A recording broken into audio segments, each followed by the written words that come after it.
Services to the first item under board business and to reorder the items that previously were under board business to follow. Alderman Maynard, is that your proposed revision? Yes, sir. Do we hear any objection? Any objection? Any objection? Seeing none, the agenda's been reordered. Alderman Maynard, do you have further proposed revisions? Alderman Nguyen? Okay. Under public appearances, item B, remove that from the agenda. Just for the record, Mrs. Severa is present, but I will call upon her at the time of my item on the agenda. Proposed revision from Alderman Nguyen is to remove item 7B, a public appearance by American Municipal Services, Deborah Severa, from the agenda. Alderman Nguyen, is that your proposed revision? Yes, it is. Do I hear any objection? Any objection? Any objection? Any objection? Seeing none, that matter's been removed from the agenda. Alderman Nguyen, do you have any further proposed I do not. revisions? Any further proposed revisions from the members of the board? Any further proposed revisions? The city attorney would like to make a comment. Mr. Mayor, I have two that I would advise a motion being made for. The first is under the police department, item J3. Instead of that last phrase that says to transfer to Okolona Police Department, that phrase, my recommendation would be to change to be to advertise on government deals and remove from the city inventory. And I've spoken with the chief on this, and I believe, Chief, you agree with that? Yes, sir. If I can't donate it, if you recommend that I don't donate it. Yeah, there's no authority for a straight-up donation. So the legal options would be to sell it to Okolona for an agreed-upon price that can be less than fair market value, but that can't be just a ridiculous amount, or either sell it on governmentdeals.com as surplus property. All right, so the city attorney is asking for a proposed revision to modify item 11J3, changing it from authorization to transfer to the Okolona Police Department to authorization to advertise on gov deals and remove from the city inventory. Mr. Mayor. Attorney, is that your recommendation for revision? It is. Mr. Mayor, thank you. I offer that recommendation. Mr. Attorney, I noticed that on the packet, and I didn't think, in all great respect to our honorable chief, that I didn't see any authority for that as well. So, Mr. Mayor, I offer that recommendation. Vice Mayor has proposed revising the agenda to change the transfer to the Okolona Police Department and item 11J3 to advertise on gov deals and remove from the city inventory. Vice Mayor, is that your proposed revision? Yes, sir, Mr. Mayor. Any objection? Any objection? Any objection? Any objection? Seeing none, please note the change. Any further, city attorney has another recommendation. Under the utilities department, item L2, remove that item from the agenda as the terms of that contract are not yet finalized. Do I hear a proposed revision? So moved. Proposed, are you making it as a proposed revision or a motion? Well, proposed revision to remove it from the agenda. Proposed revision from Alderman Walker is to remove item 11L2. The request for approval to execute a smart grid solution contract between Starkville Utilities and Elster Solutions LLC. Alderman Walker, is that your proposed revision? Yes. Do I hear any objection? Any objection? Any objection? Seeing none, that matter's been stricken from the agenda. Does the city attorney have any further recommendations? No, Your Honor. Any further? Alderman Carver. Just for a housekeeping note, hearing Alderman Perkins, Vice Mayor Perkins boom through that, is that for a particular reason, or is that because the Vice Mayor is? You all will have these in the future. We have purchased 2 of these in advance, and as a matter of rank, he gets the second microphone. So in the future, you should look forward to having one yourself. I know we discussed that in our first meeting or two. Does that really help everybody hear him better? I like it. Thank you. Mr. Mayor, may I say something briefly, a point of personal privilege? I've been waiting 23 years, gentlemen, so if you, thank you, Mayor. Thank you, Mayor. Any further proposed revisions? Any further proposed revisions? Any further proposed revisions? All right, seeing none, a motion to approve the agenda as revised is in order. They move. Motion has been made by Alderman Carver to approve the agenda as revised. Do I hear a second? Second. Motion has been seconded by Alderman Little. Alderman Carver, do you wish to speak on the merits? No. Any discussion? Any discussion? Any discussion? Seeing none, all those in favor, please signify by saying aye. Aye. All those opposed, please signify by saying nay. Motion clearly passes. The next matter you have before you on the agenda is the consideration of the minutes from the February 2nd, 2016 meeting. So moved. Motion has been made by Alderman Maynard to approve of the minutes of the February 2nd, 2016 meeting of the Mayor and Board of Aldermen of the City of Starkville, incorporating any and all changes recommended by the city attorney, otherwise as presented. Alderman Maynard, is that your motion? Yes, sir. Do I hear a second? Second. Motion has been seconded by Alderman Little. Alderman Maynard, do you wish to speak on the merits? No, sir.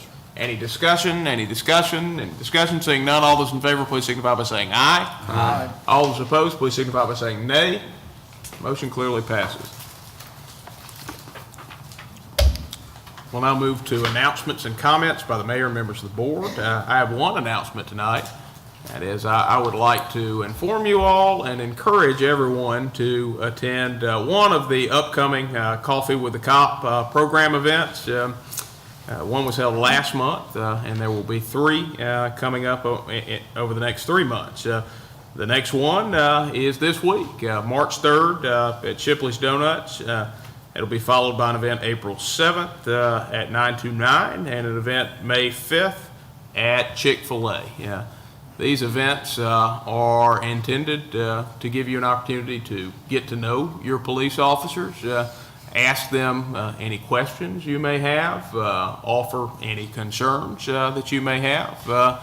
And it's also noteworthy that this event is being coordinated in part by the alumni class of the Citizen Police Academy, which is another outreach effort on the part of the police department. And Chief, I commend you for continuing to look to make any and all inroads into the community. Police work is best done with the community, and I believe you take that to heart. Mayor, what time are those events? Ooh, they're not listed on here. Chief, what time are they? They normally start about 7 a.m. and end about 9, just a couple hours in the morning. Thank you very much. That concludes my comments this evening. Are there any comments from the members of the board? Alderman Nguyen. Yeah. Mayor, thank you so much. Mayor, I've got to tell everyone about our Mayor's Youth Council on Friday night at Mississippi State.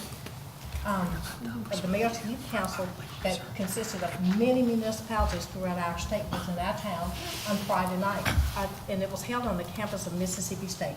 I want to commend the sponsors, Miss Marquita, Miss Lula Owens, my cousin, Miss Jennifer Robinson, for assisting with that. The food was great, and it was prepared by someone from Chief Nichols' department, and it was none other than Sergeant Mike Edwards. And let me tell you what we had from the city of Starkville, home to Bulldog Country. We had pulled pork, and we had chicken, baked beans, and all of that he had done. And the people from Columbus, they did bring the ribs, but I must admit, Sergeant Edwards stole the show. And I want to have our, thank you so much. I want to have the members of our Mayor Youth Council that are here tonight, if you all will you all please stand? Let me say this.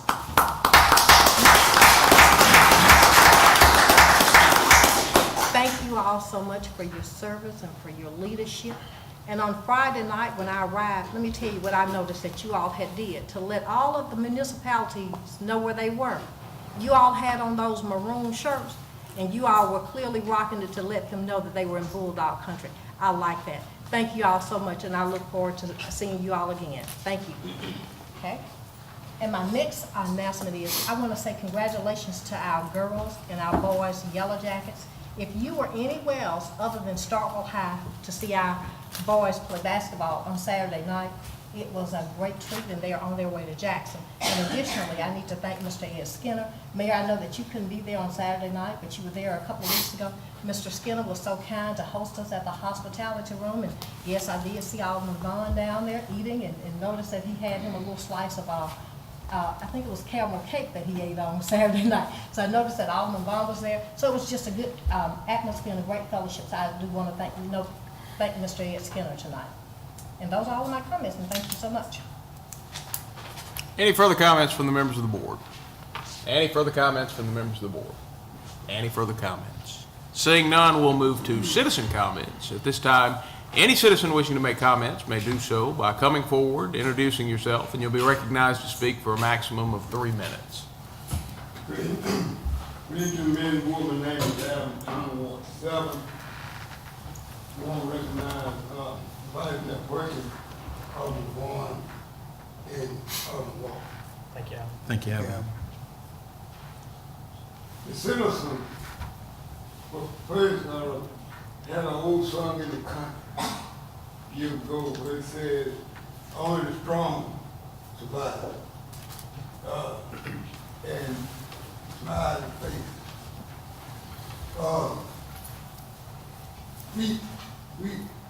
We have a few problems we would like to get an understanding on. We have our electric bill, and we have $7 added to it that we don't understand. We'd like for someone to explain that to us. We would also like to let us protect our police officers.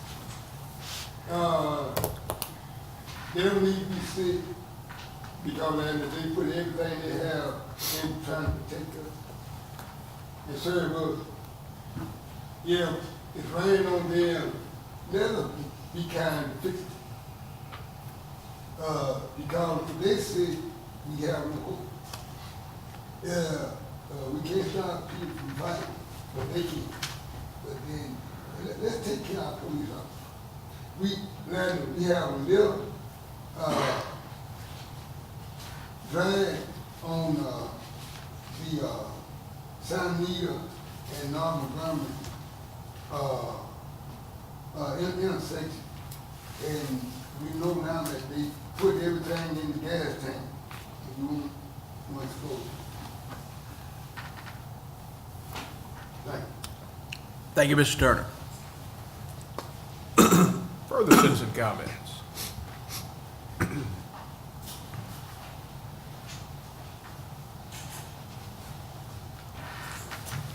Good evening, board.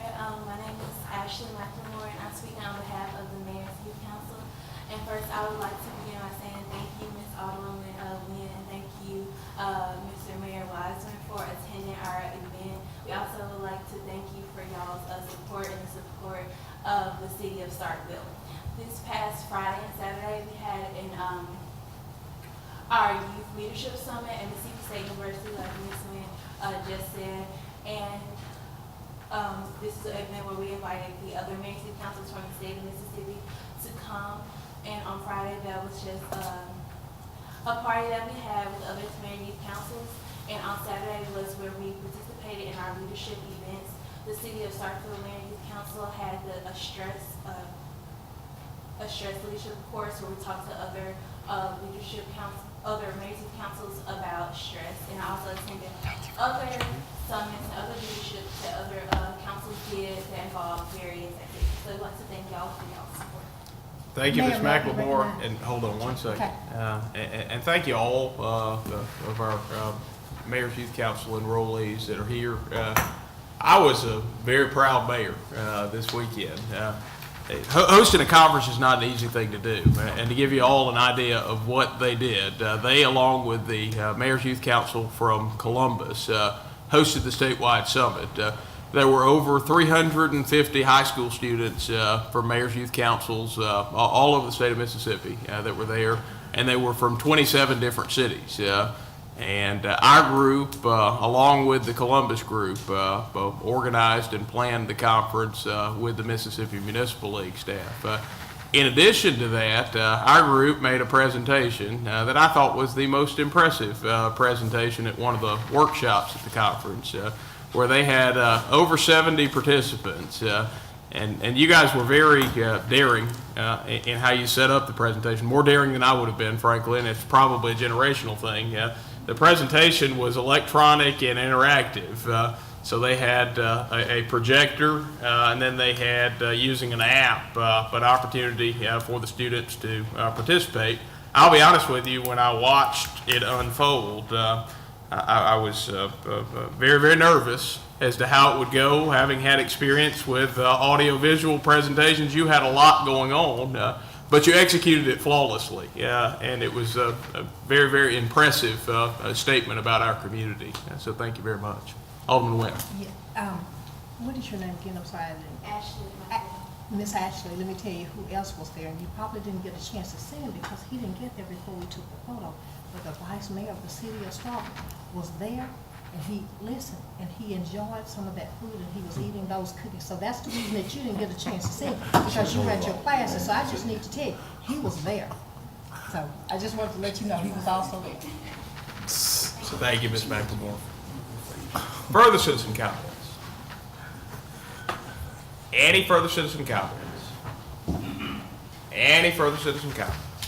Seeing none, we'll move to public appearances, and we have one public appearance now scheduled. That is by the Mississippi State University Landscape Architecture Department and the library.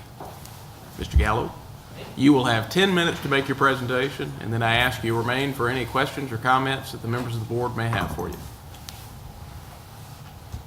Just project.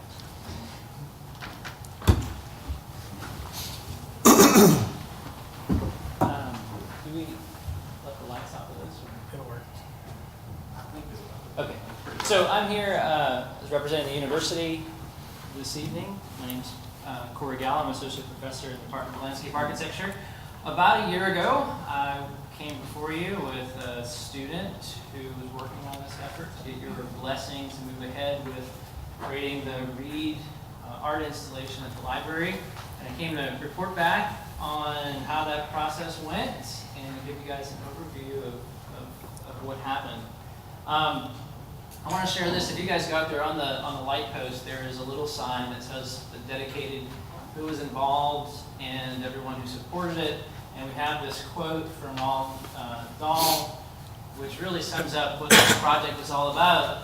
Trying to get kids to read, people to interact and know where the library is. I absolutely love this little quote. So please, oh please, we beg, we pray, go throw your TV, set away in its place. You can install a lovely bookshelf on the wall. So with that, I just want to go over the credits. Actually, this very small project, which I think has had a big impact on our community. A lot of people have commented on how much more visible the library is.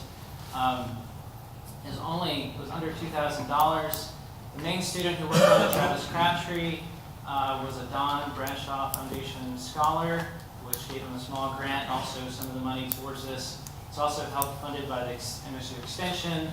The library worked to help to improve some of the landscape while we're there. It's on their list of things to do. And we had a lot of support in in-kind materials from Bell Building Supply. The MSU Center for Advancement of Service Learning, the department, we provided all the tools that the students used. The Library Board of Trustees was supporting, and obviously all of you. There were a total of 6 students that worked on this. Myself and Brian Templeton, who's an extension associate, worked with the students. Obviously, we helped to identify the library, contribute to the art in downtown. This is also looks out of the children's room, so the children can look out of the window onto this and to promote literacy in the community. This is what you guys saw. From there, Travis worked on construction documents, cost estimate, making sure we got a very tight budget. The students built this, installed it, and what we ended up with is what I'm sure everyone has seen. It's something which I think everyone agrees worked very well for the community and made the project, the library, much more visible. The model on the right, by the way, is sitting over there reading a book. Him and his friend were very kind to be models. This is the teen reading group at the library who also have used it for their photograph, and that's on the library's website. So it's definitely become part of the community and I think beloved by a lot of people. So I wanted to just share with you today that last fall, Travis and I went to Chicago to receive a National Honor Award for Community Service from the American Society of Landscape Architects.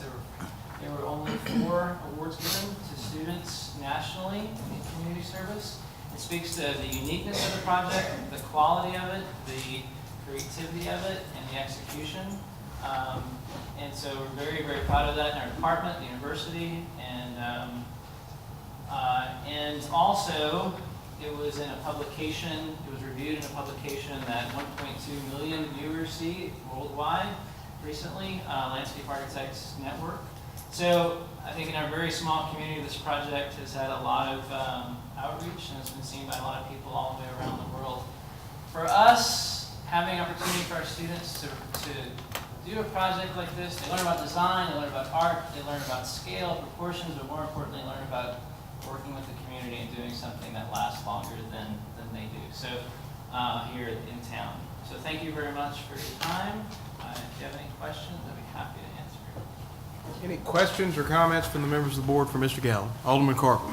Thank you. I think this turned out a lot nicer than I thought it would personally. It looks good. It definitely serves as a place maker for that facility. I had an individual that was in town looking for the library, and I didn't tell them to, I said, look for the read, and they ended up calling me back. I found it. So, are there any other projects that you see forthcoming that you may need some sponsorship with? Or? Every spring I work on a project, and we have a class that's set up for this. We were responsible for all the work that was done at the Heritage Museum in the last few years. Currently, we're working on a project on campus. I've had some talks with the folks regarding the farmers market to see if there's something we may be able to do there. We're still working out, but maybe next year, the year after, to try to make it work a little bit for the market. But there's no real discussion beyond just an initial discussion. But hopefully, there's opportunities to do something more work in the community in the future with this format. Anything we can do to help you, just let us know. Absolutely, thank you. Further questions or comments for Mr. Gallo? Any further questions or comments? Seeing none, thank you very much, Mr. Gallo. Excellent project. A credit to our community. The next matter before you is a presentation on the renovation and construction of the Starkville Police Department by Chief R. Frank Nichols and Gary Schaefer.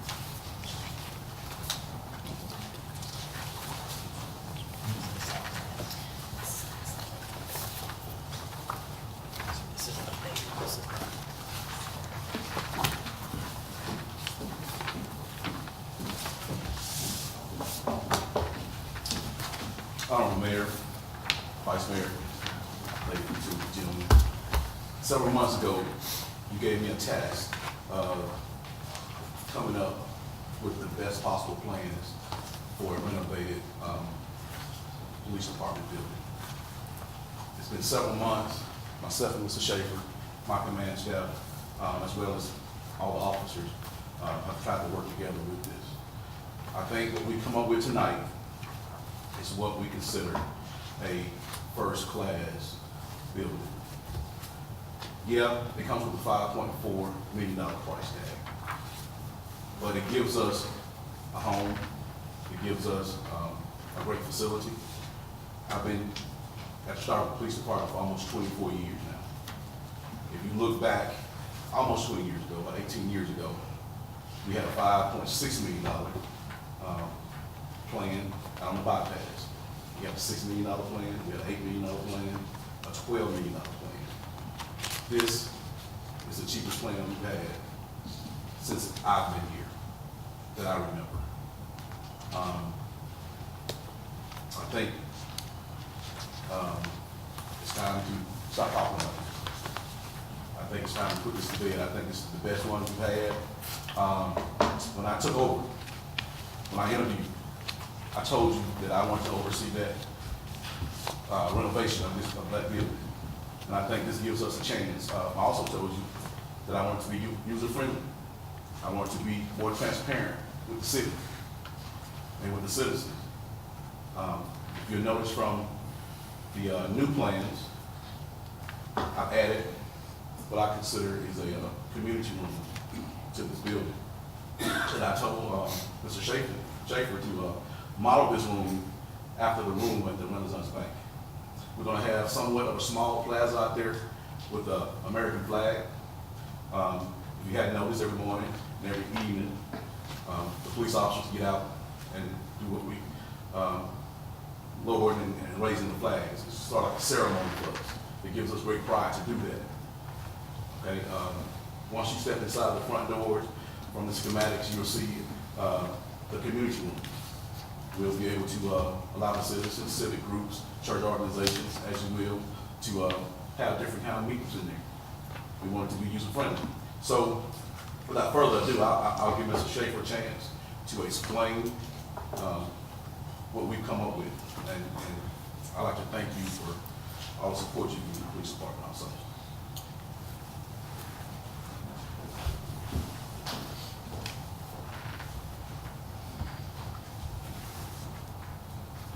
Thank you, Chief.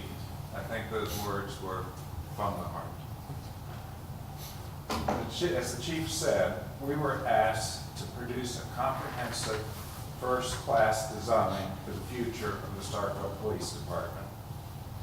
As a means of comparison for this presentation, we'll follow the lines of that eternal question: which came first, the chicken or the egg? Our task, though, is the question: which came first, the budget or the needs of the police department?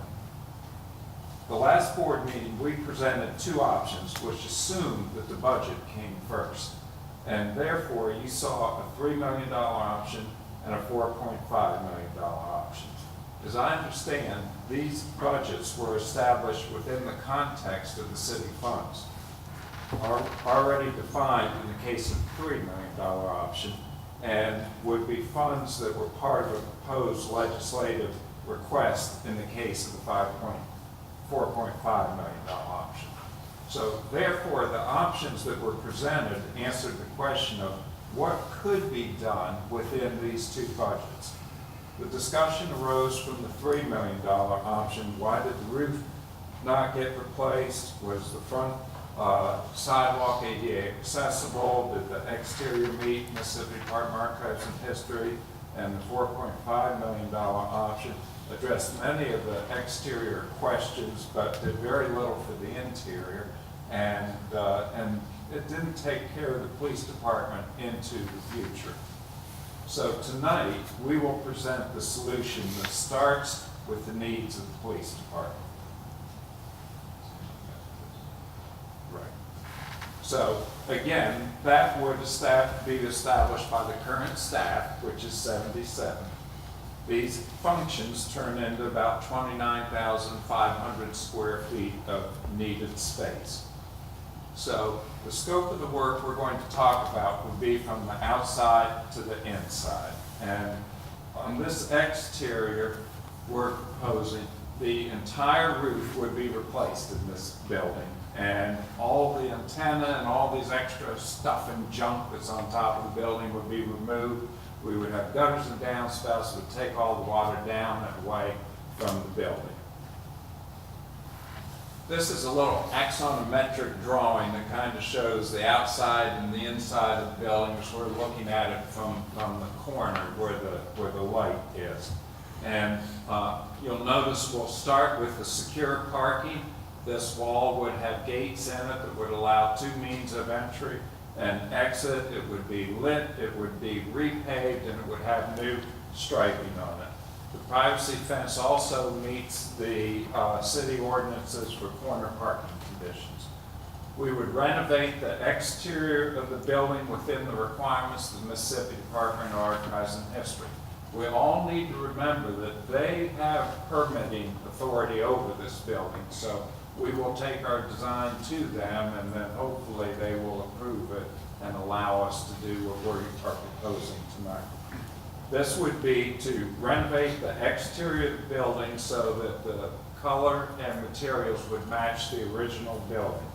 We would replace all of the windows with new windows that would match the original windows, that they would be energy efficient and secure. We would also replace the entire sidewalk across the front of the building. This would allow the front to be totally ADA accessible. As you know, we've got two steps out there right now. And when the chief requested putting in a community room that also allowed us to put an ADA entrance that would allow full accessibility to the lobby for police use or for use for the public meeting room.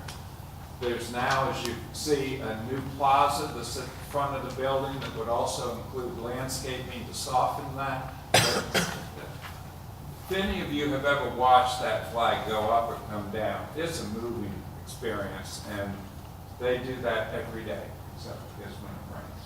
And so it really now becomes a special activity. It's in the center of this plaza and will be what is now the entry to the new police department. So a very important intervention. We hope to receive some help with moving of some electrical wires and communication wires so we can actually take that veil of ugliness off the front of the building that all those wires produce, but we're working on that. You can see we'll construct a new sally port on the west side of the building.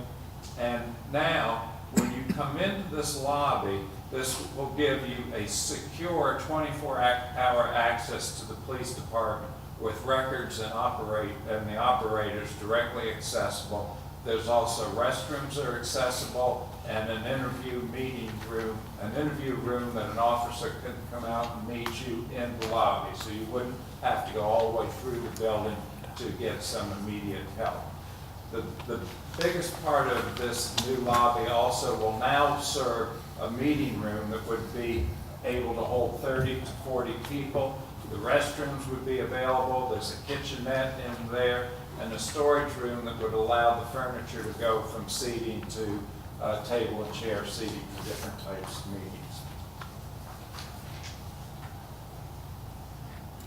Mr. Schaefer, that room's accessible without having to access any private offices? Very good question. Yes. The way to get, well, this lobby is totally accessible 24 hours a day. You would then have to go through this secure lobby to get back into the police department. But this room would always be available to the public, and this new ADA entrance would bring you directly into that lobby to allow you to use that public room without ever having to go through the secure part of the police facility. And there's also restroom access in that facility? Men's and women's restroom and a little kitchenette that would allow you to have coffee and those types of things. Thank you, sir. So this is a little perspective of how the building would look. Of course, these gates would generally be closed, but you would have the totally restored building, and particularly this new entrance with the flag, the plaza, and entrance. So this would denote where the entry is and make the building much more accessible to the public. If you were coming up the sidewalk headed towards the facility, those steps are gone. You would have the renovated building, you'd have landscape, and you can see how nicely this little plaza kind of pokes out a little bit into Lampkin Street and allows the flag to be a prominent image for entry. Sally's going to now quickly take you through some of the interior spaces. Like Gary mentioned, you see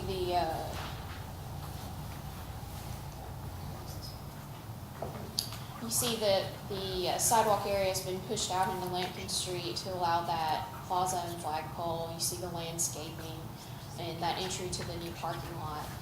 This also allows us to make the entry down into the youth court ADA accessible. We propose moving the entry door to the end of the building, removing the asbestos found in these spaces, bringing that restroom up to code, new mechanical, electrical, plumbing systems, new finishes all in that space.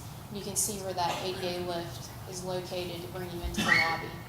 So this whole part of the building has now become that community room and public space. We have that secured lobby with an interview room, restroom facilities, and access to the records department during normal business hours and the operators during nighttime 24-hour access. Then to be able to access the department, you'd have to go through this security vestibule with a metal detector. You can see we've kept that simplified circulation throughout the building. This allows the officers to keep visibility throughout the building during any kind of situation they may have. We also have 2 fire stairs and an elevator, so the building is now 100% accessible.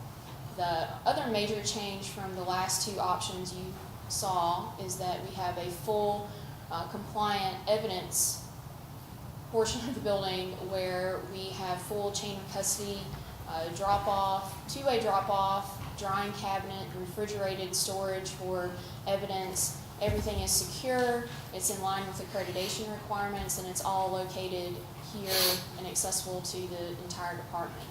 These last 2 bays that were previously undeveloped go towards that, and we propose to renovate and reorganize this garage space to have dedicated maintenance and storage bays for vehicles. Moving up to the second floor, this is very similar to the last 2 options you saw, with the chief and his administrative staff located at the front of the building, the investigative unit here, that administrative bureau that was previously downstairs has been relocated here. An emergency operations center is upstairs in this large conference room, CSI and staff support spaces, and we are proposing that this bay of space that was previously undeveloped would be available as storage space now, with expansion in the future. So as the department grows and needs to be reorganized, this space could be renovated into office space or whatever the department needs.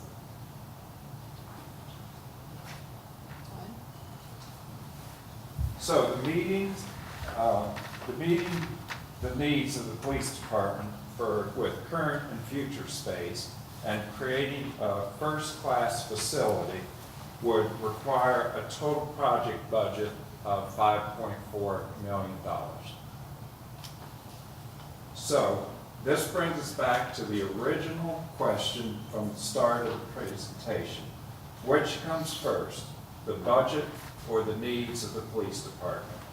We believe that a $5.4 million budget will meet the needs of the police department. Thank you. Questions or comments from the members of the board? Alderman Maynard.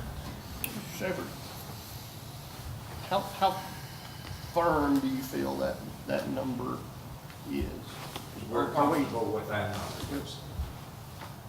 The risk of it going over that are slim to none?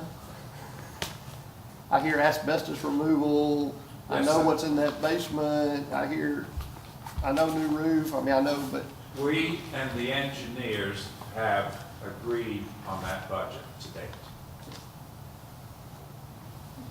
thank you, sir. Further questions or comments from the members of the board? Any further questions or comments from the members of the board? Any further questions or comments? Seeing none, thank you, ladies and gentlemen. All right, so the next matter you have before you is discussion and consideration of a resolution of the mayor and board seeking an appropriation from the Mississippi Legislature for the renovation of the old city hall for the Starkville Police Department. This resolution comes as a response to a request that was made to us by Chairman Jeff Smith. Chairman Smith is the chair of House Ways and Means. That is the committee that the bond bill will work through on the House side of the Mississippi Legislature. So when Chairman Smith asks for something, it is very important. Now, one thing you will notice about this resolution, most of it lays out information that you are very well familiar with, is it asks for $2 million. And you just saw a presentation where we have a total gap of $2.4 million. The reason it asks for $2 million is, frankly, given what the legislature has appropriated to historic renovations in the past, I'm afraid $2.4 million might push the line too far. And there is an argument to be made, well, it never hurts to ask. I believe there's also an art to making an ask. And if you ask for a number that is so far out there, it's difficult to digest. I think it can affect the outcome. So what I did on this was I got with Gary And I asked him, I said, show me what the construction program would look like on a $5 million budget if we were to get all of it instead of a $5.4 million budget. And basically the only difference, Gary, correct me if I'm wrong, is the contingency, rather than being 12%, would be a 5% contingency. So what that means is you would still have the budget for the full program, but it would be a tighter budget in any event where something was unforeseen. So that's where I've landed at the $2 million figure that's in the resolution. Mr. Mayor, may I be recognized? Alderman Perkins. Mr. Mayor, I certainly want to thank the Honorable Police Chief R. Frank Nichols for his presentation, and Mr.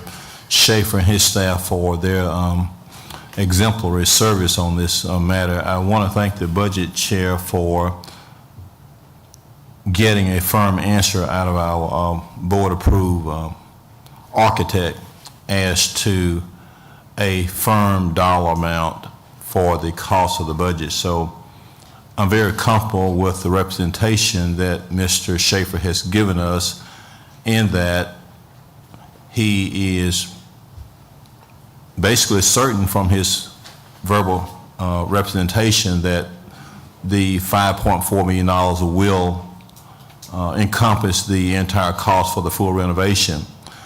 I want the public to be real clear that the Vice Mayor is in full support of this full renovation of this police department. I'm glad we're at this point.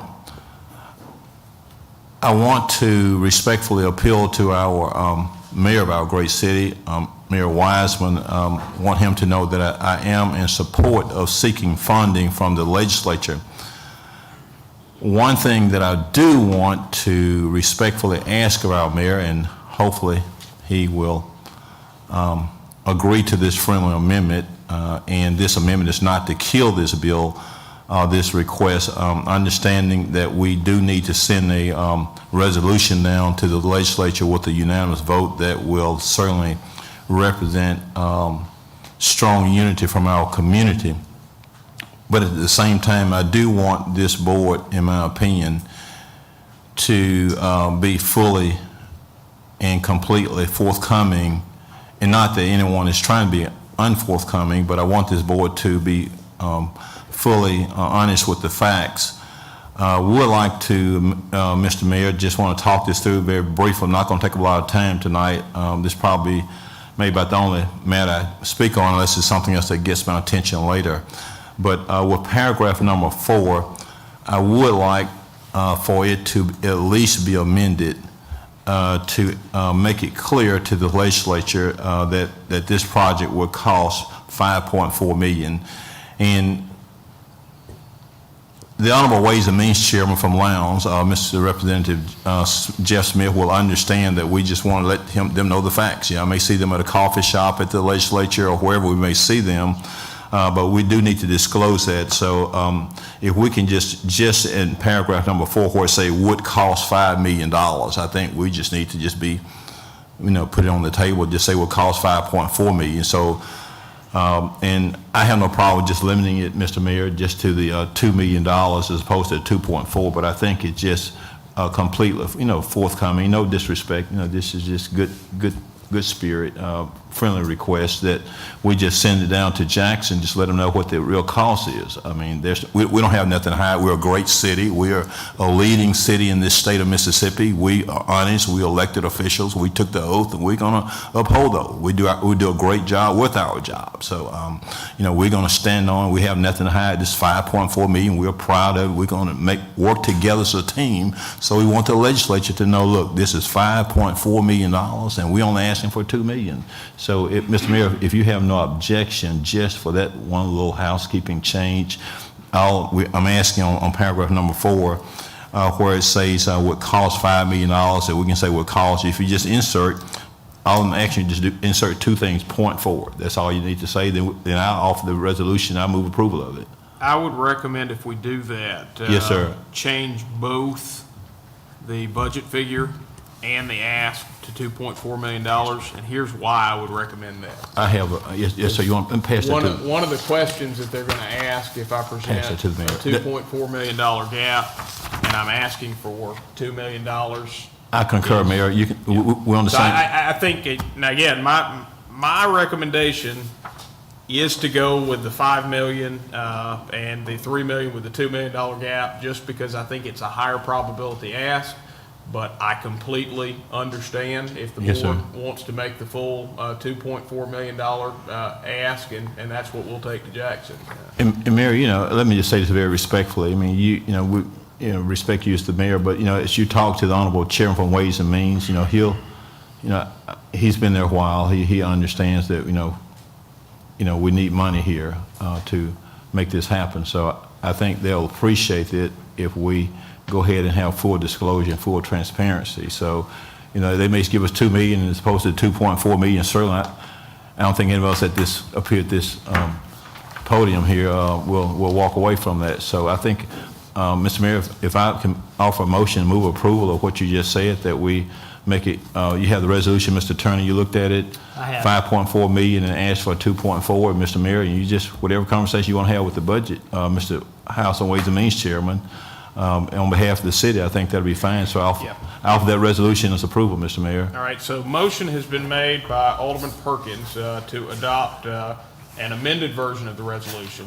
And the only amendments to the resolution would change the budgetary figure and the last sentence of paragraph 4 from $5 million to $5.4 million. And the budgetary figure in the first sentence of section 1. However, on this copy, I do not have a section 1. So it would be the first sentence is in what was previously labeled section 1. However, that's the only thing that's been deleted. Following the now therefore be it resolved by the board as follows clause. That figure would be changed from 2 million to 2.4 million. Otherwise, the document is exactly the same. And it's been reduced to writing. I'm placing it with the clerk. Alderman Perkins, is that your motion? Yes, sir, Mr. Mayor. Do I hear a second? Second. Motion has been seconded by Alderman Nguyen. Alderman Perkins, do you speak on the merits? No, sir, Mr. Mayor. Any discussion? Alderman Carver. Does this resolution obligate us to basically the only path down to police, to housing the police department? Does this limit us just to basically from here on just doing this one option, or can we still choose other locations as? This resolution doesn't bind you to anything. The sole purpose of the resolution is to demonstrate to legislative leaders that this is not just me as the mayor going down there freelancing, that this is something our board as a whole has requested. One thing I'd say, since last meeting, Vice Mayor Perkins said a lot of comments that have resonated through my constituents and people in town that have said, when we started this discussion years ago, it was the police department was one of our greater needs in City Hall, and so here we are back to funding and finding a place for the police department, which is still a vital need. I'm not so sure, if the Cadence building could be brought back, if there could be discussions on that, or if there could be another, place downtown. And my reasoning in thinking of that is just, I'd like to ask Mr. Schaefer while I got you. I had a question I asked you a question last time if it was cheaper just to build new or to renovate, and you said that the renovation versus a new build was about 2/3 of the cost because of the plumbing, the electrical, and everything's already run for that. So in here you're leaving about 29,000 square feet as your total figure. New construction costs, I'm sure it's not the same as residential. Is it upwards of 150 or 200 a square foot, or do you know what would be a pretty conservative figure that would take just to build a brand new building? Is that too open-ended for? No, I don't think I brought, let me just check. I don't think I brought that with Mr. Schaefer, if you come down to the podium and address the board, please, sir.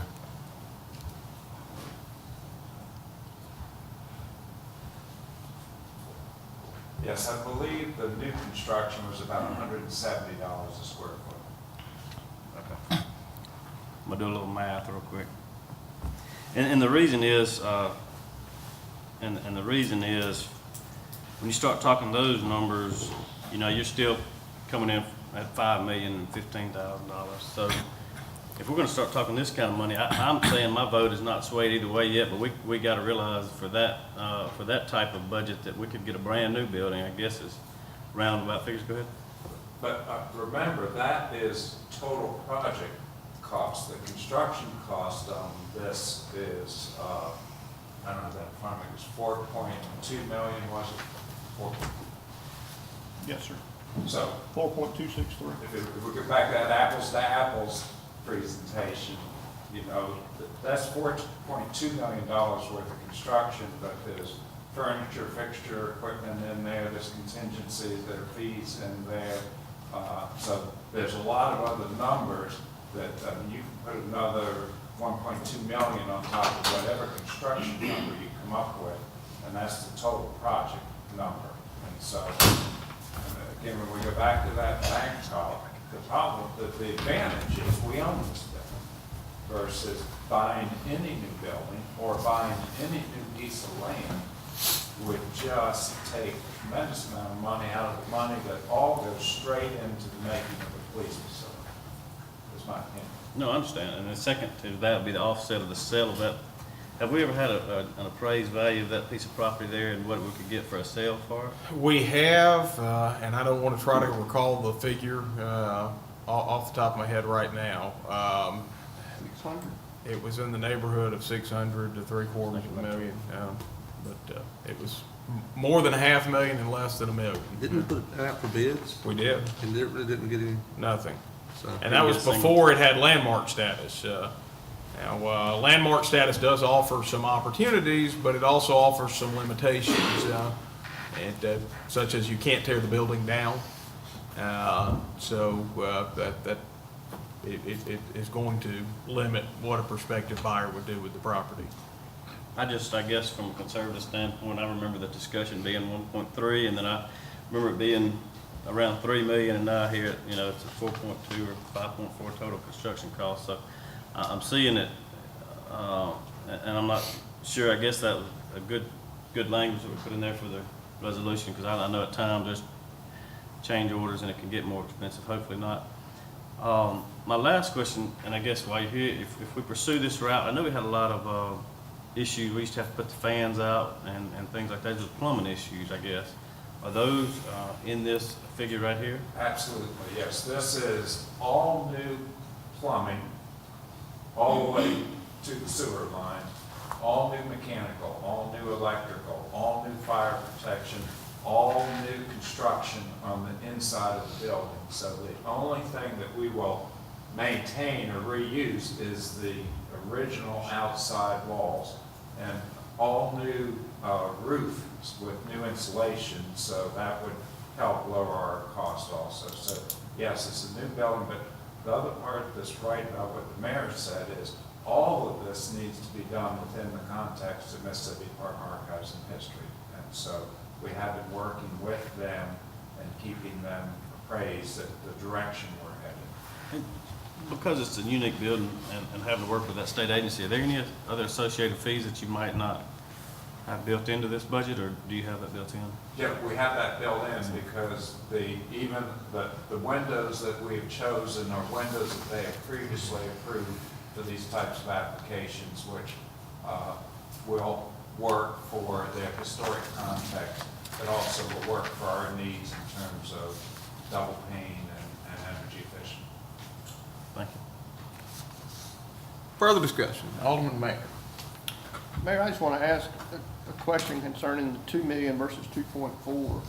Based on your conversations with Jackson, if you recommend it, I'm comfortable asking for just the 2 million with the understanding if we get that, I would fully support us finding the additional 400,000 out of our own budget one way or another. I would just like your opinion and thought on that. Sure. Well, my opinion is the way I presented it to you is the best way to present it. However, I'm not married to that opinion. I presented it that way because it did make the full program feasible and it made the ask where nothing but a gut feeling. I felt like it was about right. And now, I would rather have to field questions about the ask being, larger than many other asks than I would having to field a question about a $400,000 gap that I don't have a direct answer to right now. So if I'm choosing between those two approaches, I'd rather just have it all in.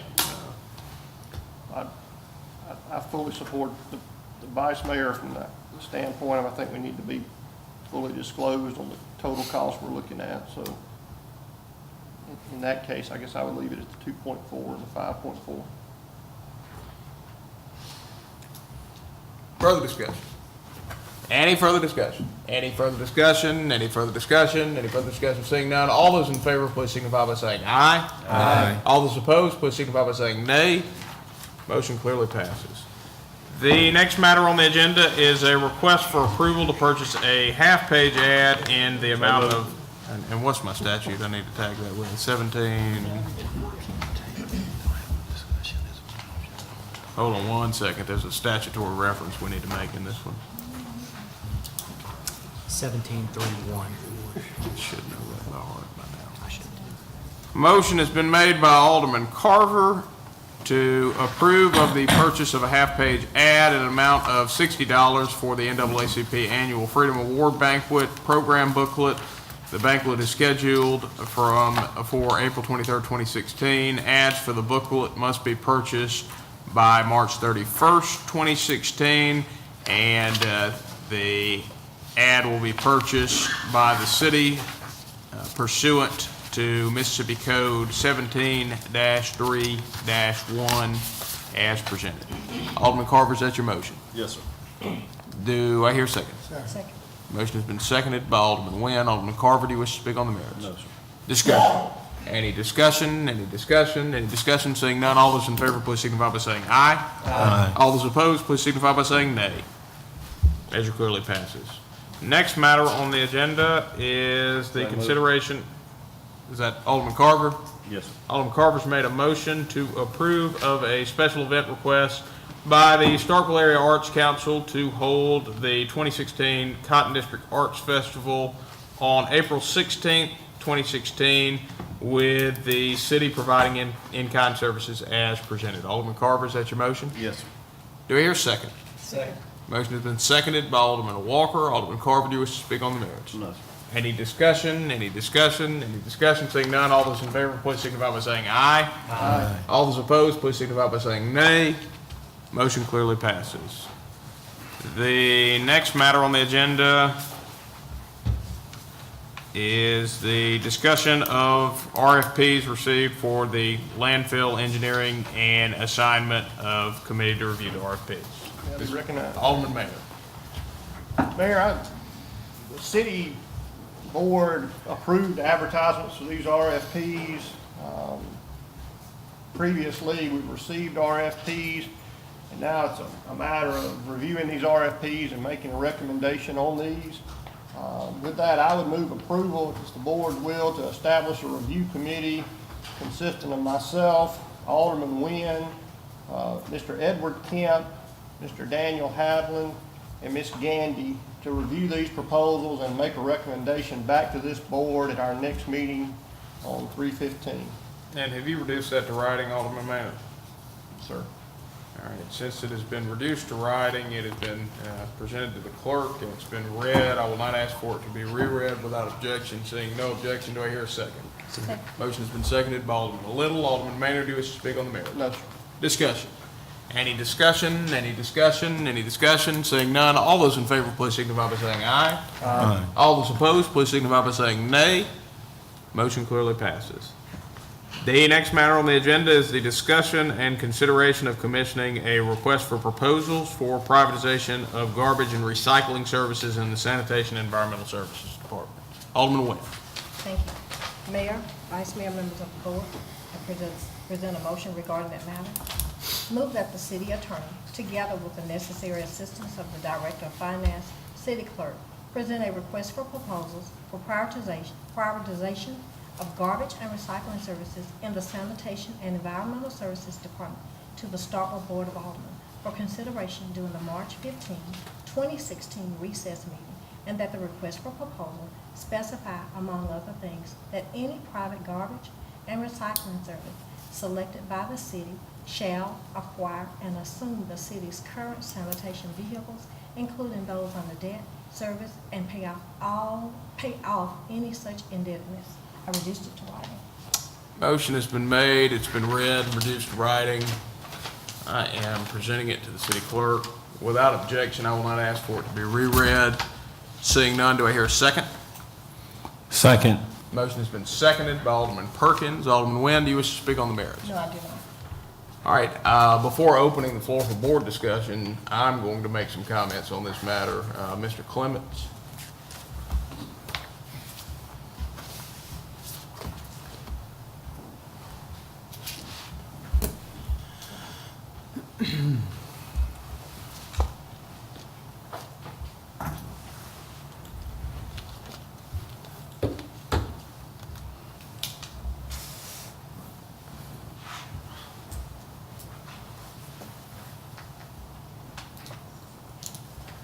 All right, I have very strong feelings on this matter, and it comes up from time to time. So I decided to conduct a survey of cities. It's actually population between 20 and 30,000 people. So there are 10 cities in the state of Mississippi between 20 and 30,000 people, and those are the cities that are most like us in their complexity because of their population. And we had good response. We had 5 complete responses and 1 partial response from those cities. And what we found is they are being served by the 3 vendors who will probably be the 3 vendors that are interested should you issue an RFP. And those are Waste Management, Waste Pro, and Aero. I would be surprised, frankly, if you get a proposal from anybody else. And the average rate in those cities, they're all contracting with one of those services. And the average rate they pay for their residential pickup and their rubbish is $13.46. Now, rubbish, it should be noted, is different in every single place. There are some places that do all of their own rubbish. And there are some places that have a contractor that does rubbish, but in all of these places, when the contractor does rubbish, it is with very strict limitations. When I refer to rubbish, I'm referring to bulk waste, whether it be yard debris, couches, other things that go in a pile rather than in a bag. And the examples I have of limitations that contractors placed on cities that are getting rubbish pickup. One city said that they will pick up a pile no larger than a small refrigerator. Now, to be clear, that's one of the refrigerators that you might have in your room or a dorm room, about this big by this big. Yeah. Actually a mayor that I spoke with mentioned that they were limited to a couple of bags of yard clippings and a small stack of limbs. In all of these cases, the city maintained either a complete in-house rubbish service or a partial in-house rubbish service, because ultimately the contractor is going to pick up what's in their contract to pick up. It's the city's responsibility to keep the street clean. When people aren't cleaning the street up, even though they may be fined or otherwise, somebody still has to get it up out of the road. I cannot envision a scenario where you would completely do away with rubbish. But let's just compare it as it's apples to apples, even recognizing that the contractor is not going to pick up rubbish like we pick up rubbish. We pick up rubbish, we get it off the street, unless there is something grossly out of proportion to what our sanitation ordinance allows, we get it up. And so our total rate, our combined rate for what we spend, effectively what a customer is paying for residential pickup and rubbish is $8.52. Now you may say, I live here. I know what my bill is, and it's not $8.52. It's, in fact, $15.25. You are correct. That is the portion of what you pay each month that is going to pick up residential trash and rubbish. Now, Mr. Clements, here is where the rest of your $15.25 is going. $5.57 is going to other services. This is a broad category. It includes litter control, landscaping, street sweeping, garbage bags, of which in all of these cases, the only city that received either a cart or residents received either a cart or garbage bags as a part of the service was a city that issued a cart and they did once a week pickup. The rest of the cities did twice a week pickup, and residents received neither a cart nor garbage bag for the average 1346 rate. And in addition to that, you have administrative services that are paid to the general fund from sanitation, as well as the rubbish landfill, which is our local landfill where people take rubbish.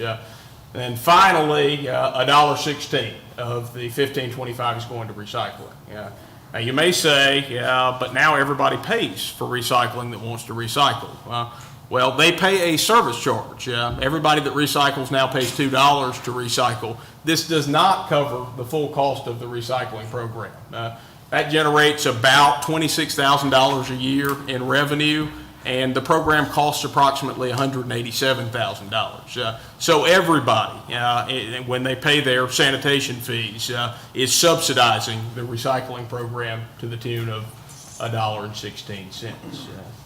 Now, one of the significant reasons that we're able to have an effective rate that is so much lower than I believe anything you're going to get, it is noteworthy that the absolute lowest rate that a city is paying anywhere that responded to us is the city of Brandon.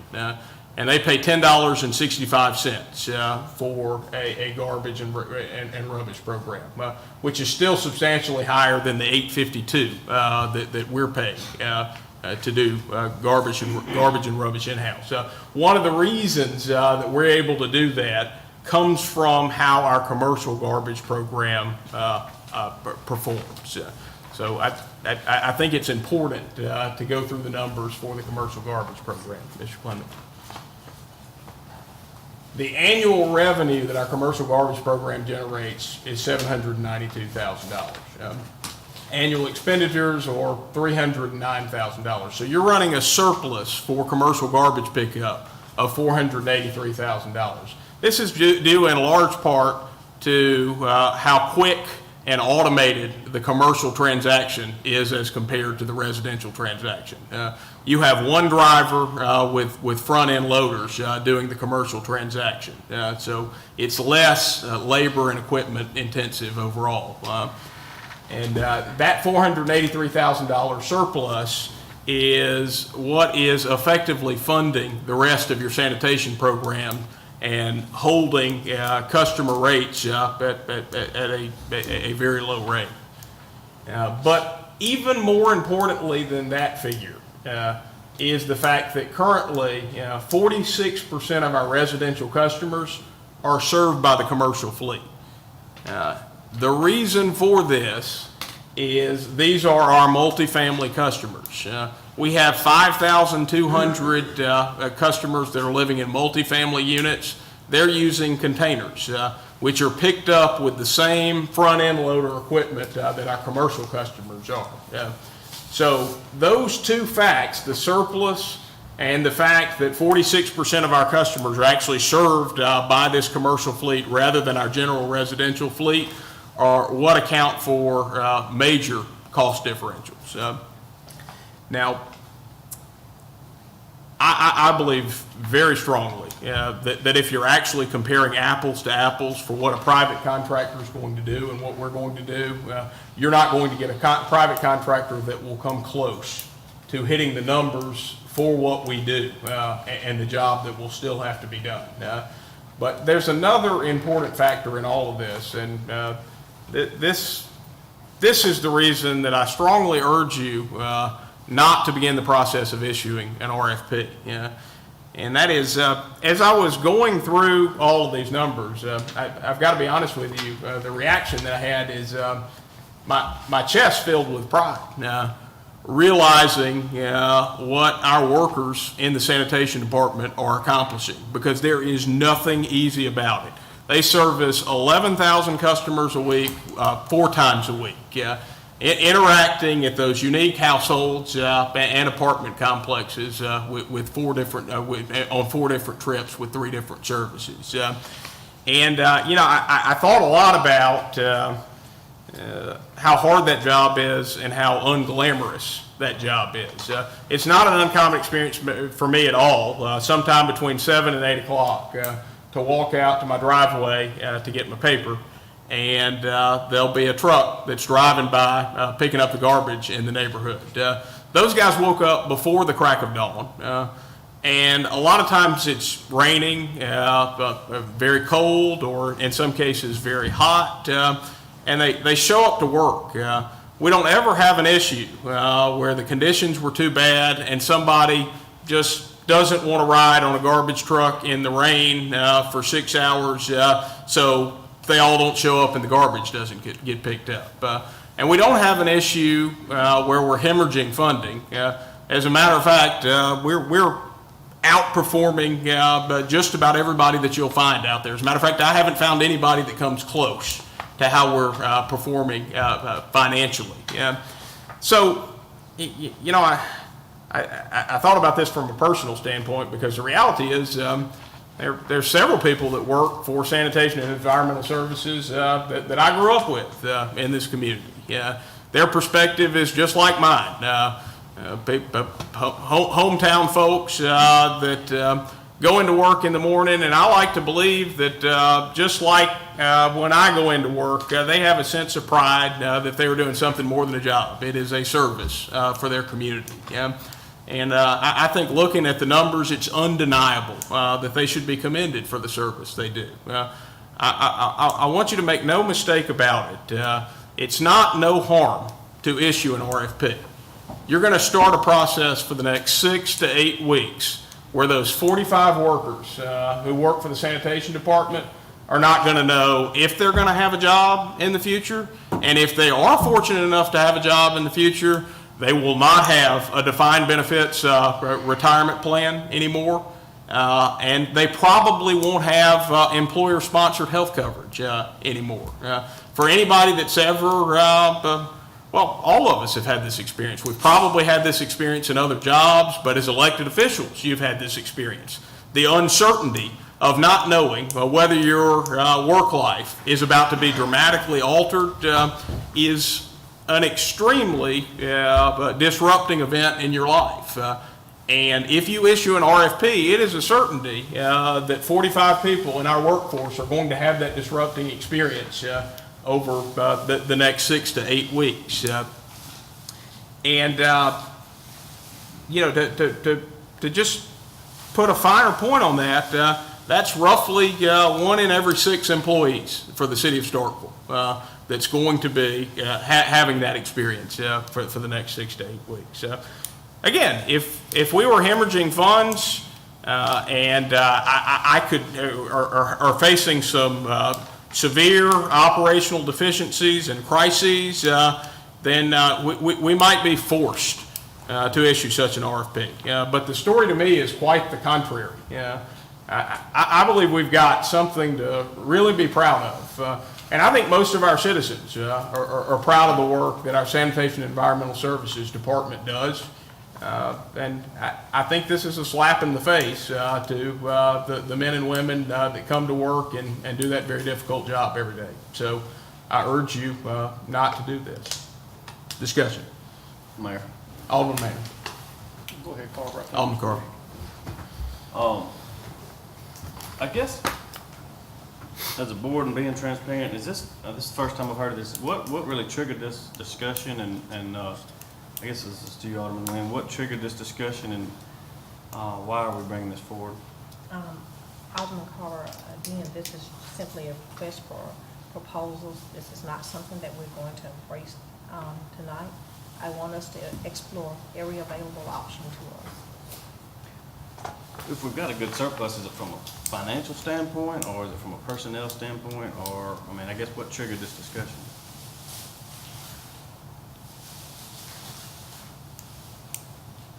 Alderman Nguyen? I don't have any other comments. Well, I guess I couldn't agree with the mayor more on that. You know, a lot of these guys I grew up with, and we're going to talk about a rate. You know, that's really a policy matter. This board has done a couple rate increases since I've been on board. So that's nothing that, you know, you can't penalize the workforce for something that we decided as policymakers. I feel personally that the sanitation department has grown stronger and stronger since I've been here.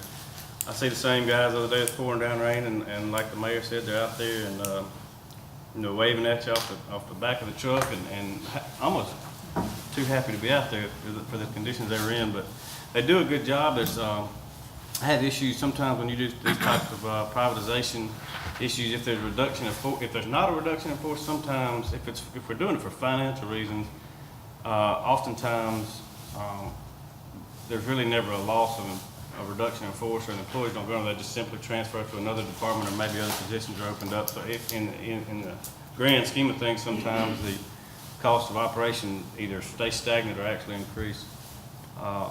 And then back to, I guess, a personal feeling I have with a lot of those guys and ladies and what they do for the city, and Miss Emma Gandy and what she's done, and the way that, you know, she's turned around and got the landfill operating. And I know you've come up here with a lot of tough policy decisions with us, and you know, we've worked through it and don't always do it the easy way, but it seems to be that I feel that the sanitation department is probably operating now better than ever, and probably that's because of this board and the rate increases that we've passed on to the residents in order for it to be efficient and effective as a department. So I'm not going to support this tonight, other than from the standpoint, I really don't know why we're starting this discussion.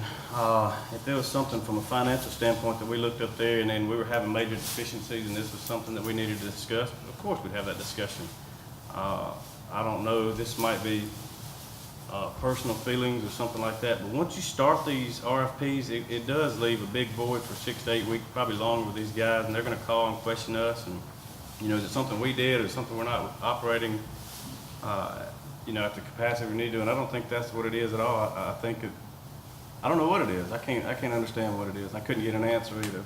But I'd like to know, and I will be voting against this tonight, just because I think when you start these discussions, it's going to, you know, we talk about morale a lot with the police department, fire department. This is nothing about the morale and a positive standpoint that this will inflict on our city workers, which I consider most of these guys family.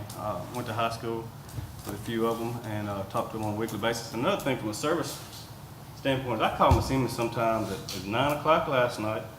I called Mr. Calvin at 6 o'clock in the morning, 9 o'clock at night, and y'all get things done. And you know, I don't know how having a 1-800 number to call will ever make sure I get that level of service again. So thank you for what you do. Alderman Vaughn. When I saw this, my heart hurt. We asked them back in when we had the storm. We worked them guys around the clock. I mean, holidays, we worked them around the clock. And when you see the RFP, what you think? How you think they feel?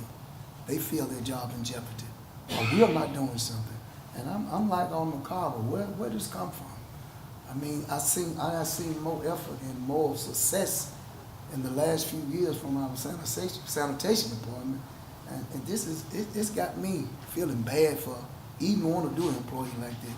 And I interact with these guys all the time. And especially when they come to pick my garbage up, I goes out and talk to them. And they some of the happy people that you want to see. I mean, doing a nasty job, but they doing it with a happy and with a smile. And these guys got family. They got family just like I have a family. And I go out, I give them water, whatever they need. I mean, I just can't see where did this come from? Somebody asked me, where did this come from, Mr. Mayor? I have no idea where this came from. What made us put this on the agenda? To scare some of them guys away. First thing they're going to start thinking, I need to be looking for me a job. That's what I would be thinking, because I've been on a layoff. I've been in a shutdown. That's what they thinking. They're going to start looking for something to do. We're going to lose some good employees because we experimented. with their lives and their family. We're spearheading. I mean, we're gonna lose some good people behind this. I won't be surprised if someone already looking for a job and next week and turn their resignation in because they have gone out to look for something. And all they have done for us and all that we asked them to do during the holidays and during the storm, I can't see how this even hit the agenda. Alderman Maynard. Mr. Mayor, I am going to support this because I want us to take a look at issuing the RFP just to, if nothing else, squelch what you were saying. You mentioned this comes up constantly, it comes up every year. We've never done an RFP. We don't know where we stand. If we stand and our comparisons against the RFPs relate to what you showed us tonight, then it'll be a no decision. We can put it to bed forever and we won't have to go back and visit it again. But I think from a fiduciary standpoint, we need to look at options that are out there from the citizen standpoint of trying to save money. I've had numerous calls of the rates we're charging and why we're charging so much and what can we do to improve that. So that's the reason I'm looking at it.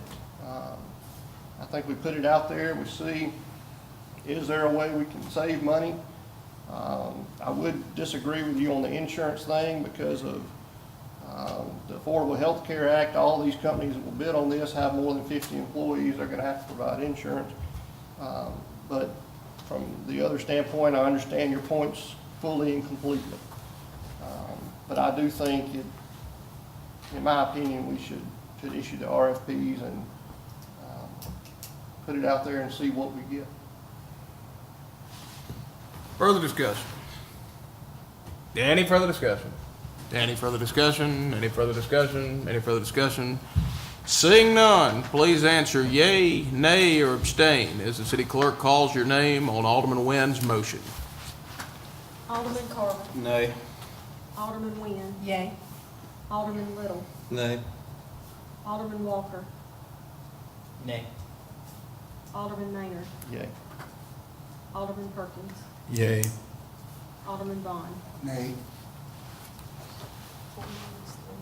By a vote of 3 in favor with 4 against, this motion fails. The next matter on the agenda is the discussion and consideration of an amended agreement with American Municipal Services. Alderman Nguyen. Thank you so much. Mr. Rook, will you please come forward, please?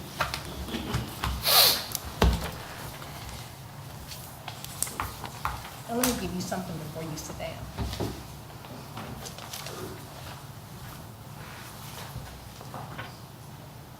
Mr. Clemens, will you pull up that email that I requested that you pull up for me, please?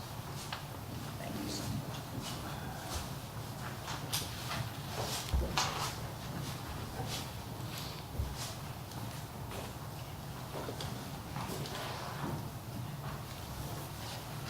Thank you so much. Mr. Brook, if you will you state your name and what is your title and what is your team in that position? Tony Brook, I'm the court administrator for the city of Charlotte. And how long have you been in that position? Oh, about 17 years. 17 years, thank you. Do you travel on behalf of the city for classes, workshops, et cetera? I do twice a year. Okay, let me ask you this. Are you familiar with House Bill 579? So you've never heard of House Bill 579? I said I've never heard of it. I'm not So you're not familiar with that? Now, let me ask, I'll read something to you. House Bill 579 is called the Municipal Court Collections Fund. And the purpose of this fund shall be to provide support for salaries, court personnel, and for purchase, operation, and maintenance of software, equipment, and other expenses incurred for the purpose of collecting fines, assessments with the court system. That's what the municipal fund is. So when there are collections on our city, that agency that collects reports it to the Department of Revenue, and as a result of that, our city can get monies off of it. Now, I've been aware of that about 3 weeks. okay, thank you so much. I knew that you had knowledge of it. Thank you. In addition to your court clerk, how many deputy clerks are there presently employed in your office? 4. There are 4. At present, who is the company or companies that are presently collecting fines for the city of Starkville Municipal Court? Collecting fines, the court clerk's office. So when you say the court clerk's office, let me ask you this. The court clerk's office is your office, and you say collecting fines. Does that mean that they get on the telephone and call any of these people that owe fines to our city, or they just collect payments as they come in? Collect payments. So the payments that are by mail and those that are walk-ins? Yes, ma'am. So, okay, so they actually, that would be considered, Electronic. okay, electronic, over the telephone, or walk-ins. So that's kind of like a process of payments. It's not like they collect. Okay, thank you so much. Do they, if there are any, tell me this, what is the name of the company that supposedly collects fines on behalf of the city? The only person, with my understanding, that has authority to collect fines on behalf of the city would be AMS, that we have discretion to use them if we decide to do so. Okay. Will you, Chief, will you give this to Mr. Wood for me, please?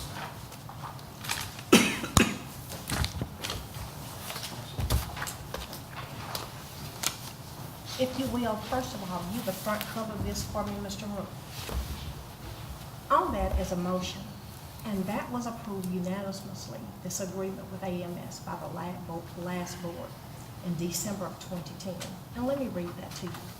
Upon the motion of Alderman Richard Corey, duly seconded by Alderman Jeremiah Dumas, and unanimously approved by the board to approve the December 2010 official agenda with no objections to consent, whereby the approval of the agreement with American Municipal Services to collect the delinquent accounts on behalf of the city of Starkville, Mississippi, is enumerated.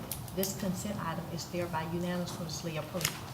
I want you to flip over, so we won't play word games tonight.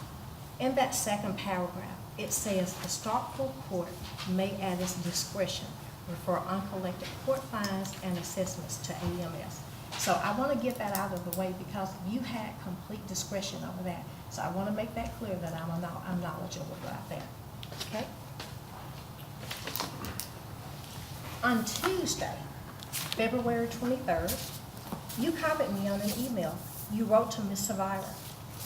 Did you state in your email that 2 probation companies collect and monitor the payment of court fines for the city of Starkville? And let me say this before you say anything. Will you answer that in the affirmative to me, yes or no? And let me wait just a moment. Let me ask you the question again. And when I ask you the question, will you state simply yes or no in the affirmative? You can come back and visit that, but I'm asking you to state this in the affirmative, yes or no. On Tuesday, February 23rd, you copied me on an email you wrote to Ms. Deborah Savira. Did you state in your email that 2 probation companies collect and monitor the payment of court fines for the city of Starkville?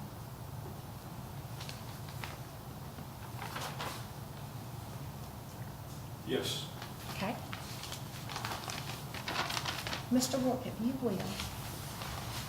will you please read where I have, it's in the second paragraph, where those X's are, there's an X that starts at the, okay? You have that email that I gave you over there? Okay? Using that email, there's an X right there that starts with the word the. Let me see it, Mr. Wood.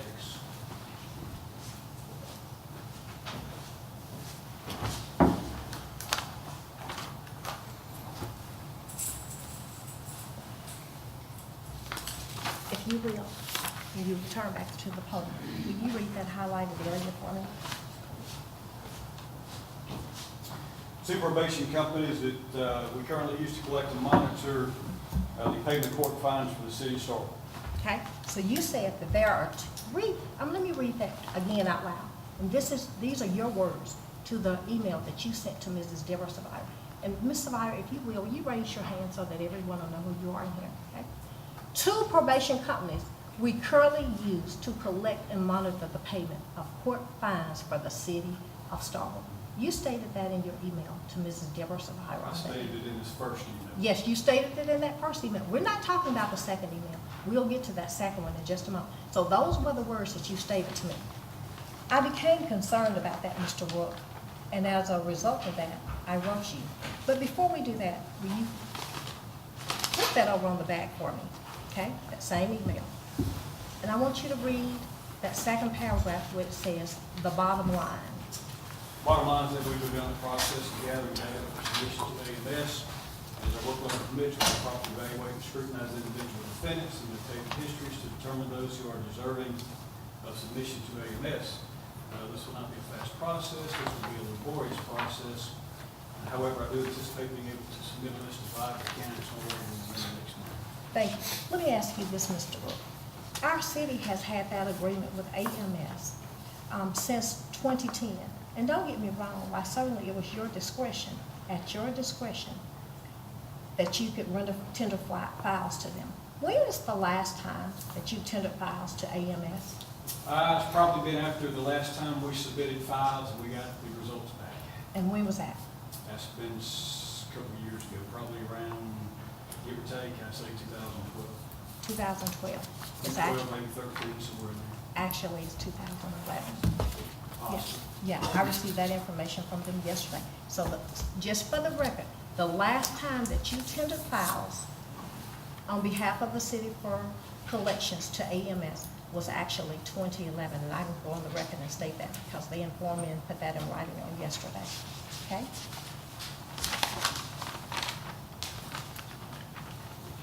I placed that email up there because I wanted the board members to be able to see it. I know that they couldn't read it. If they need if you need that document, Mayor, Vice Mayor, Board of Aldermen, I have that, okay? Mr. Rook, I'm gonna pass you another email, okay? Chief Nichols, if you will, read that.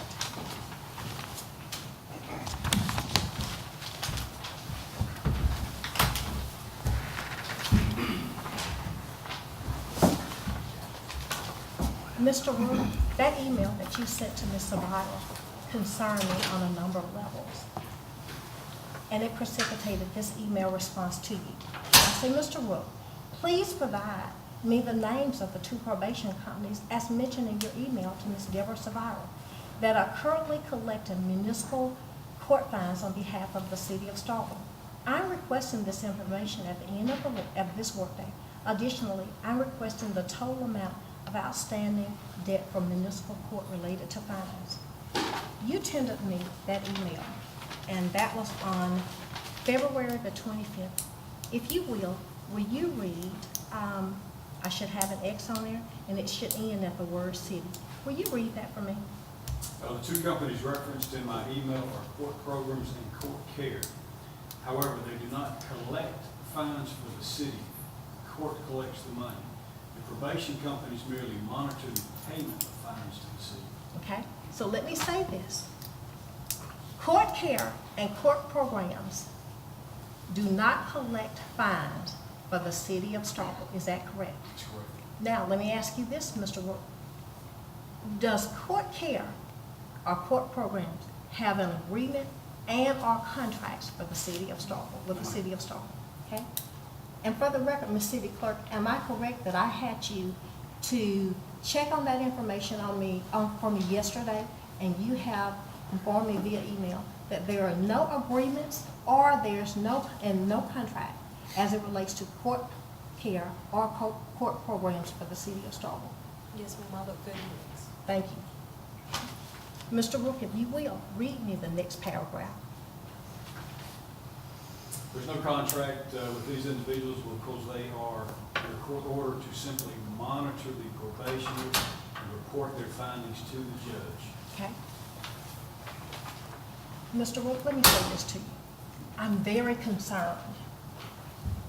And let me say this. One alderman called me last night because he was afraid that these are kind of like what he said to me. You know, the public will be here and the media will be here. I wasn't comfortable trying in any kind of way to take this into executive session. I didn't feel a need to do that. And what I've always said is that I would be fully transparent, and I think that that's what we always need to focus on. I expressed my concerns with him last night and told him that I was not willing to do that.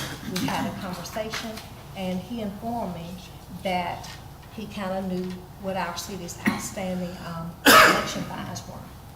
When I read this email, I got concerned because there's no need for our city to have an outstanding fine in this amount. There's no reason for it. We have an agreement with AMS that files could have been turned over to, but you haven't tendered them. For whatever reason, I don't know. Instead, 2 court programs have came into our city, and you stated to me that they don't collect any monies for our city. Absolutely none. I think it's sad. It's a sad, sad day when we allow someone who doesn't have an agreement or contracts with our city, because you know what they are doing? They're actually getting the money because the way it's set up, the defendant is not able to pay the fine that he or she owes to the city. And let me tell you why. You go to Walmart and you get caught shoplifting. You have to get a bail's bond. You owe the bail's bond, and then when they come up here to court, it's actually turned over to maybe court care or court programs because they don't have any money. At that time, they charge these service fees and the $50 every time that you go visit with them. So therefore, they don't have any money to feed the city of Starkville. But in the meantime, these court programs are being paid. I spoke with an elected official, and by no means am I putting this on you because you didn't select those court programs. You didn't have them to come here. I don't know how they got here because our city doesn't have an agreement or contracts with them, and that disturbs me because serving on the Board of Aldermen, I know that if you're going to stand on Main Street and sell Q-tips, this city wants an agreement, and nobody has been able to tell me how they are doing business for our city, because what they are doing, they are actually taking money that could actually be paid right over there at your office. And it's sad. I spoke to that elected official, and he said, oh no, we don't do that. If you hire them, they take money actually from your city. And I said, well, tell me this, who collects your fine? As it turns out, it is AMS that collects their fines. Mr. Rook, you told me in an email today that your software was the toll of what? Software, once you add hardware, you add training, it's electronic software that we've had for 7 years, it's about $50,000. So your software was $50,000. Because you haven't turned over the files to AMS, I told you AMS cannot submit information to the Department of Revenue that they are actively collecting on the behalf of the city of Starkville. Do you know that as a result of your not turning over files, that our city has lost almost $6,000 that we could have actually used over there in your department toward software, toward training for your employees? It covers all of that. It is House Bill number 579. You definitely need to take a look at it. Yes, ma'am. We learned about that about 3 weeks ago. Ms. Severe brought that to our attention. That's when we told her and you that we were going to have some cases. We were going to start using AMS again and give them another shot. And let me say this. I know that you said that you're concerned about your staff load. I find it interesting at how Ms. Severe responded to you in her email. She says, Mr. Rook, and she says simply, here is originally Ms. Michelle Alponzo, court clerk. She gives her telephone number. She does not use Encode, but her city size is the same as Starkville, and we collect about $250,000 per year for regional Mississippi. You know what bothers me? That we were about to, send a resolution down to the state legislature tonight. That didn't have factual information in there because our police department station, the cost for that are $5.4 million. When I looked at the total amount in outstanding fines that you submitted in the email to me, to be honest with you, I started to get on the telephone and call you. I just said that it was best that I ask you here. Let me state this to you. For the record, someone called me yesterday, and I need to make this clear to you. I have been available. You have my cell phone number. You have my house phone number. You called me on it last week. You have my email. We've emailed back and forth. I made myself available. So in no way have you not been able to reach me? Is that correct? We had corresponded through email. We had correspondence through email, and am I correct that you called me last week? We called you one time. Yes, you called me, and when you called me, I answered the telephone. That is correct, so you were able to reach me. Mr. Rook, I'm not gonna tell the board members, one of them has information, but I'm gonna let you tell our mayor, vice mayor, and every board member what that total amount of outstanding debt is. And before I let you tell it, it disturbs me greatly to think that you just haven't been turned over the files. Since 2011, and we've had this agreement since 2010. And don't get me wrong, the last board members, they should have monitored this some kind of way. But as aldermen, we kind of step back. We don't want to micromanage because that's not our role. But they should have monitored this. And when you come before us doing your report, they should have known it. Somebody should have said, where's the money that he's getting on those fines? But yet, you didn't get it. Mr. Rook, if you will you turn over that email for me that I have? And at the very top page, I want you to read to me that very first sentence. Total amount of outstanding fines is 1.9 million. Okay? Let me say this again. I want to say it on record. Will you read it again for me, Mr. Rook? Total amount is 1.9 million. Mr. Rook, the court administrator for the city of Starkville, has just informed us that the total amount of outstanding fines for the city of Starkville is $1 million. And we have an agreement with AMS, who doesn't charge us 1 penny to collect, but because they haven't been receiving fines, been receiving those files, they haven't been able to collect. Mr. Rook, let me tell you this. Some of those files probably contain college students.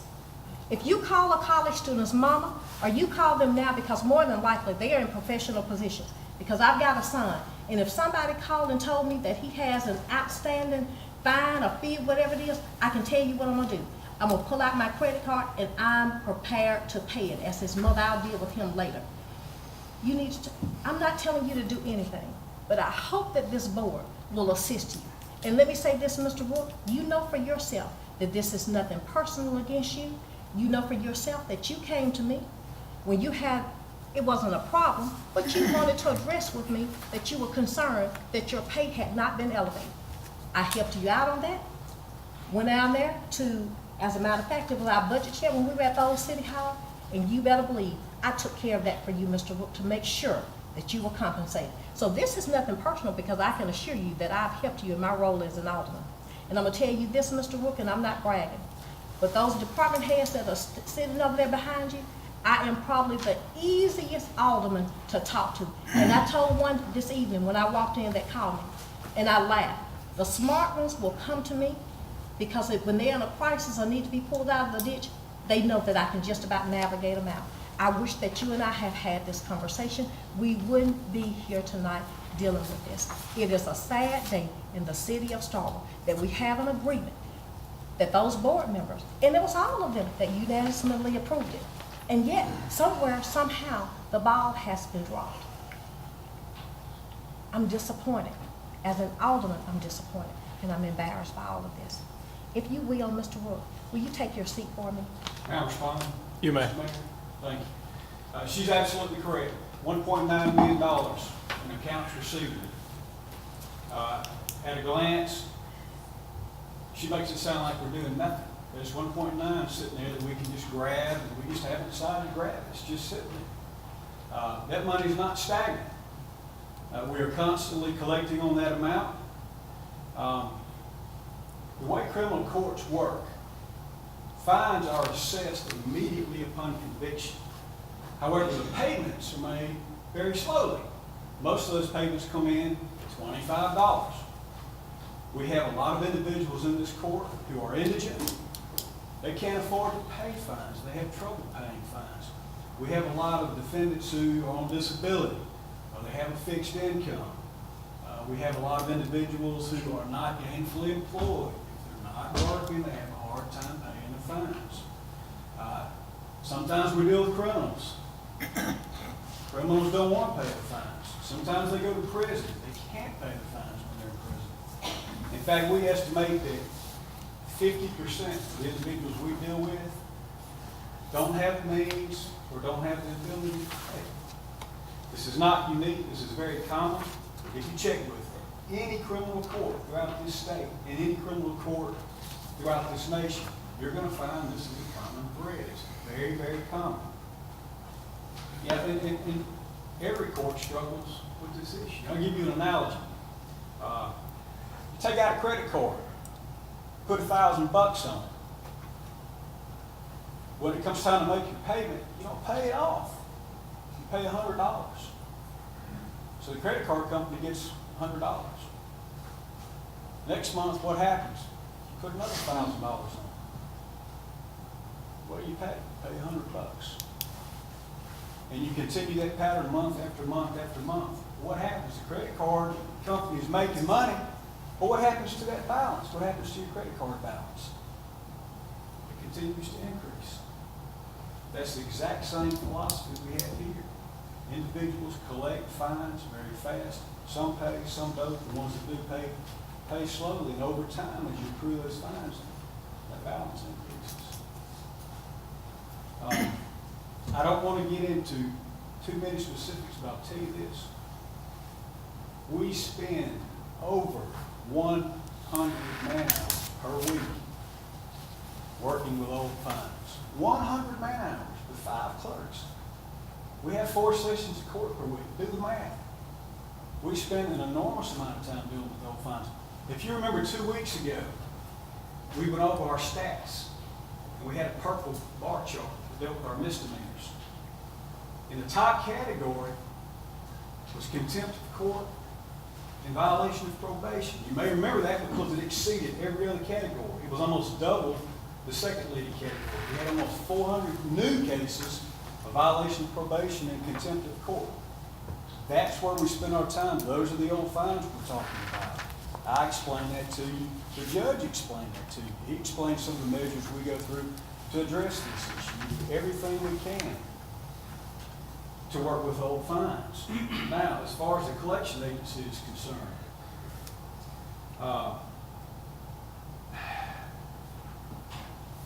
I don't have an exact year for you.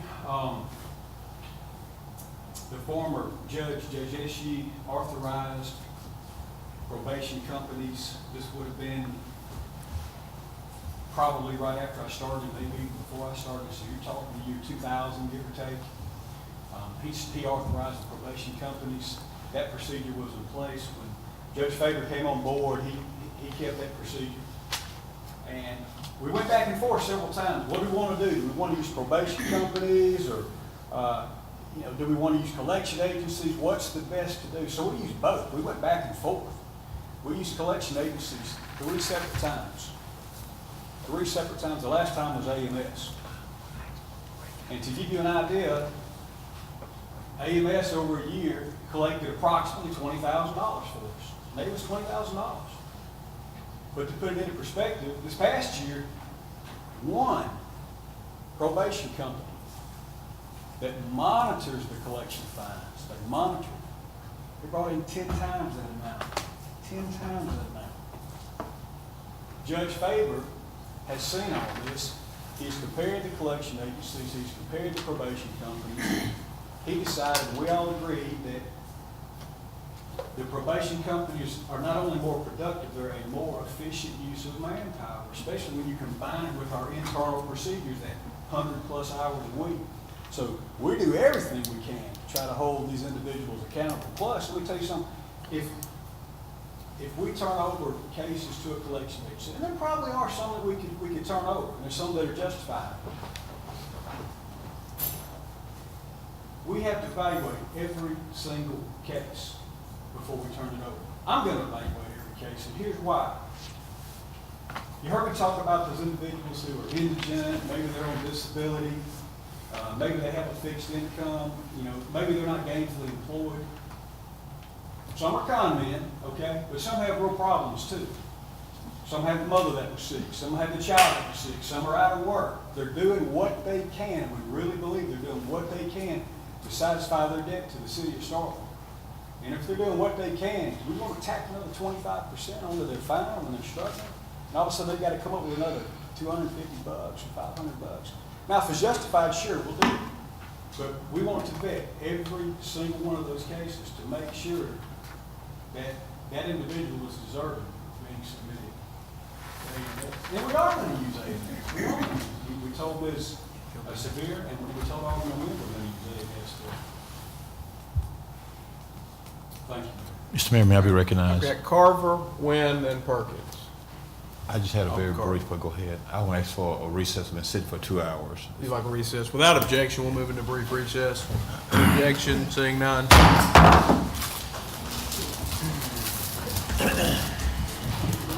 You're late, you're tardy.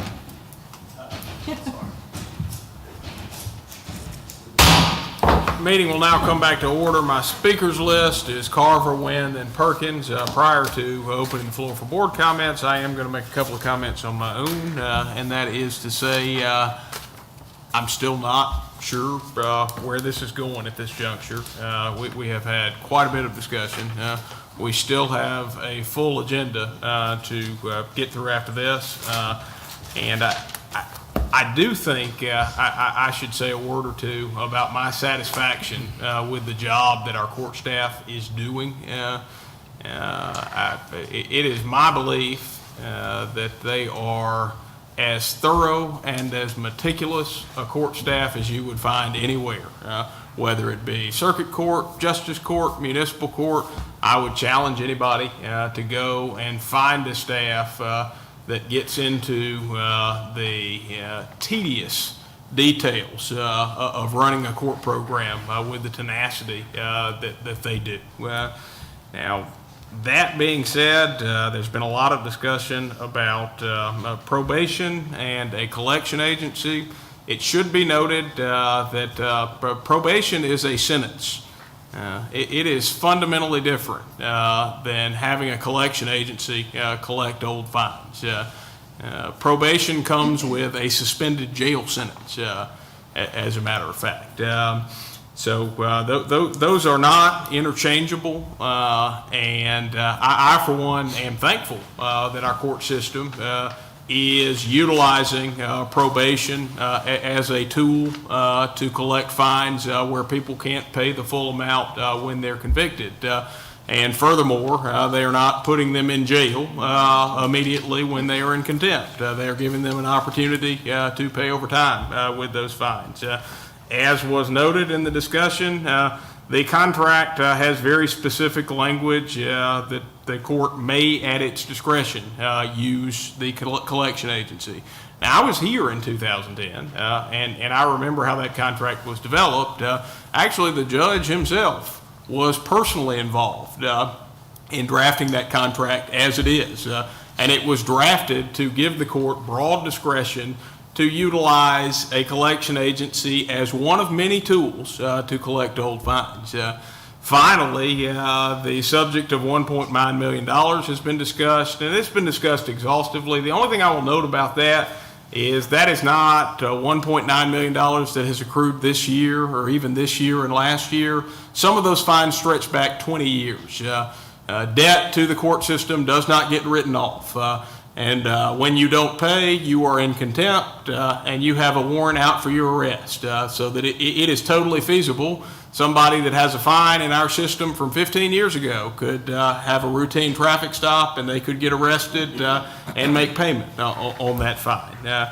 So that being said, having reviewed the issue thoroughly and being in total satisfaction with the performance of our court staff, I'm going to urge you to do something that is seldom done, simply for the sake of time, and I don't see a productive end to this discussion, and that I would urge someone to make a motion to close debate, and I'm asking for a motion to close debate rather than a motion to table, because I don't want even a hint that we're going to come back and go down this road again there.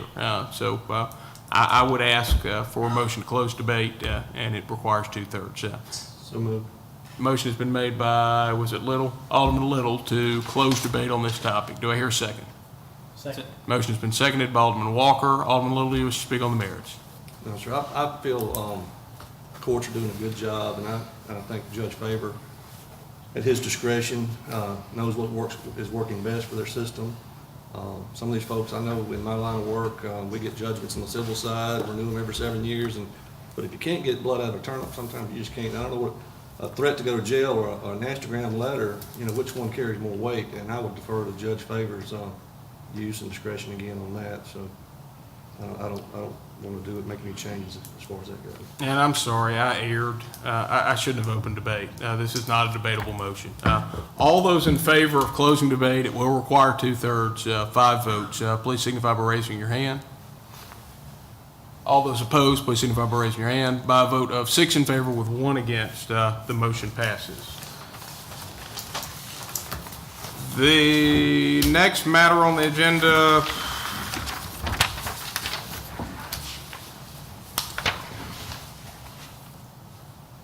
is the consideration of, motion has been made to authorize the hire of up to 4 temporary part-time employees at the airport to assist with the selling and dispensing of aviation fuel as presented. Alderman Little, was that your motion? Carver. Alderman Carver, was that your motion? Do I hear a second? Second. Motion's been seconded by Alderman Little. Alderman Carver, you wish to speak on the matter? No, sir. Any discussion? Any discussion? Any discussion? Saying none. All those in favor, please signify by saying aye. Aye. All those opposed, please signify by saying nay. Motion clearly passes. The next matter on the agenda is the consideration of approving the, I'm gonna say move, and I'd ask Mr. Lincoln to come on up on this one. motion has been made by Alderman Carver to approve the lease agreement between the Air Methods Corporation and the City of Starkville Municipal Airport as presented. Alderman Carver, is that your motion? Yes, sir. Do I hear a second? Second. Motion's been seconded by Alderman Little. Alderman Carver, do you wish to speak on the merits? No, sir. Do you wish, Mr.? I'm gonna use this opportunity just to explain this to the city and the state of, our city and the citizens of what this is and what it means for our community and your thoughts on this one. I'm a recipient over here. Air Methods are here with, basically a medical transportation service. Leases one of our facilities at the airport. Well, I'm gonna ask you guys to explain this a little better because I think if the community understands what this is, and you and I talked about that, but can you explain what this is and what this motion will entail for y'all? I'll be glad to. Mark Galpella, I'm a regional business manager for Air Methods Corporation. We live here in Mississippi and operate or manage the air medical resources through Mississippi, Arkansas, and in this region. Our goal, our core business is to provide air medical helicopter services. We are the largest air medical provider in the country, operating 400 plus aircraft across the country in all 50 states.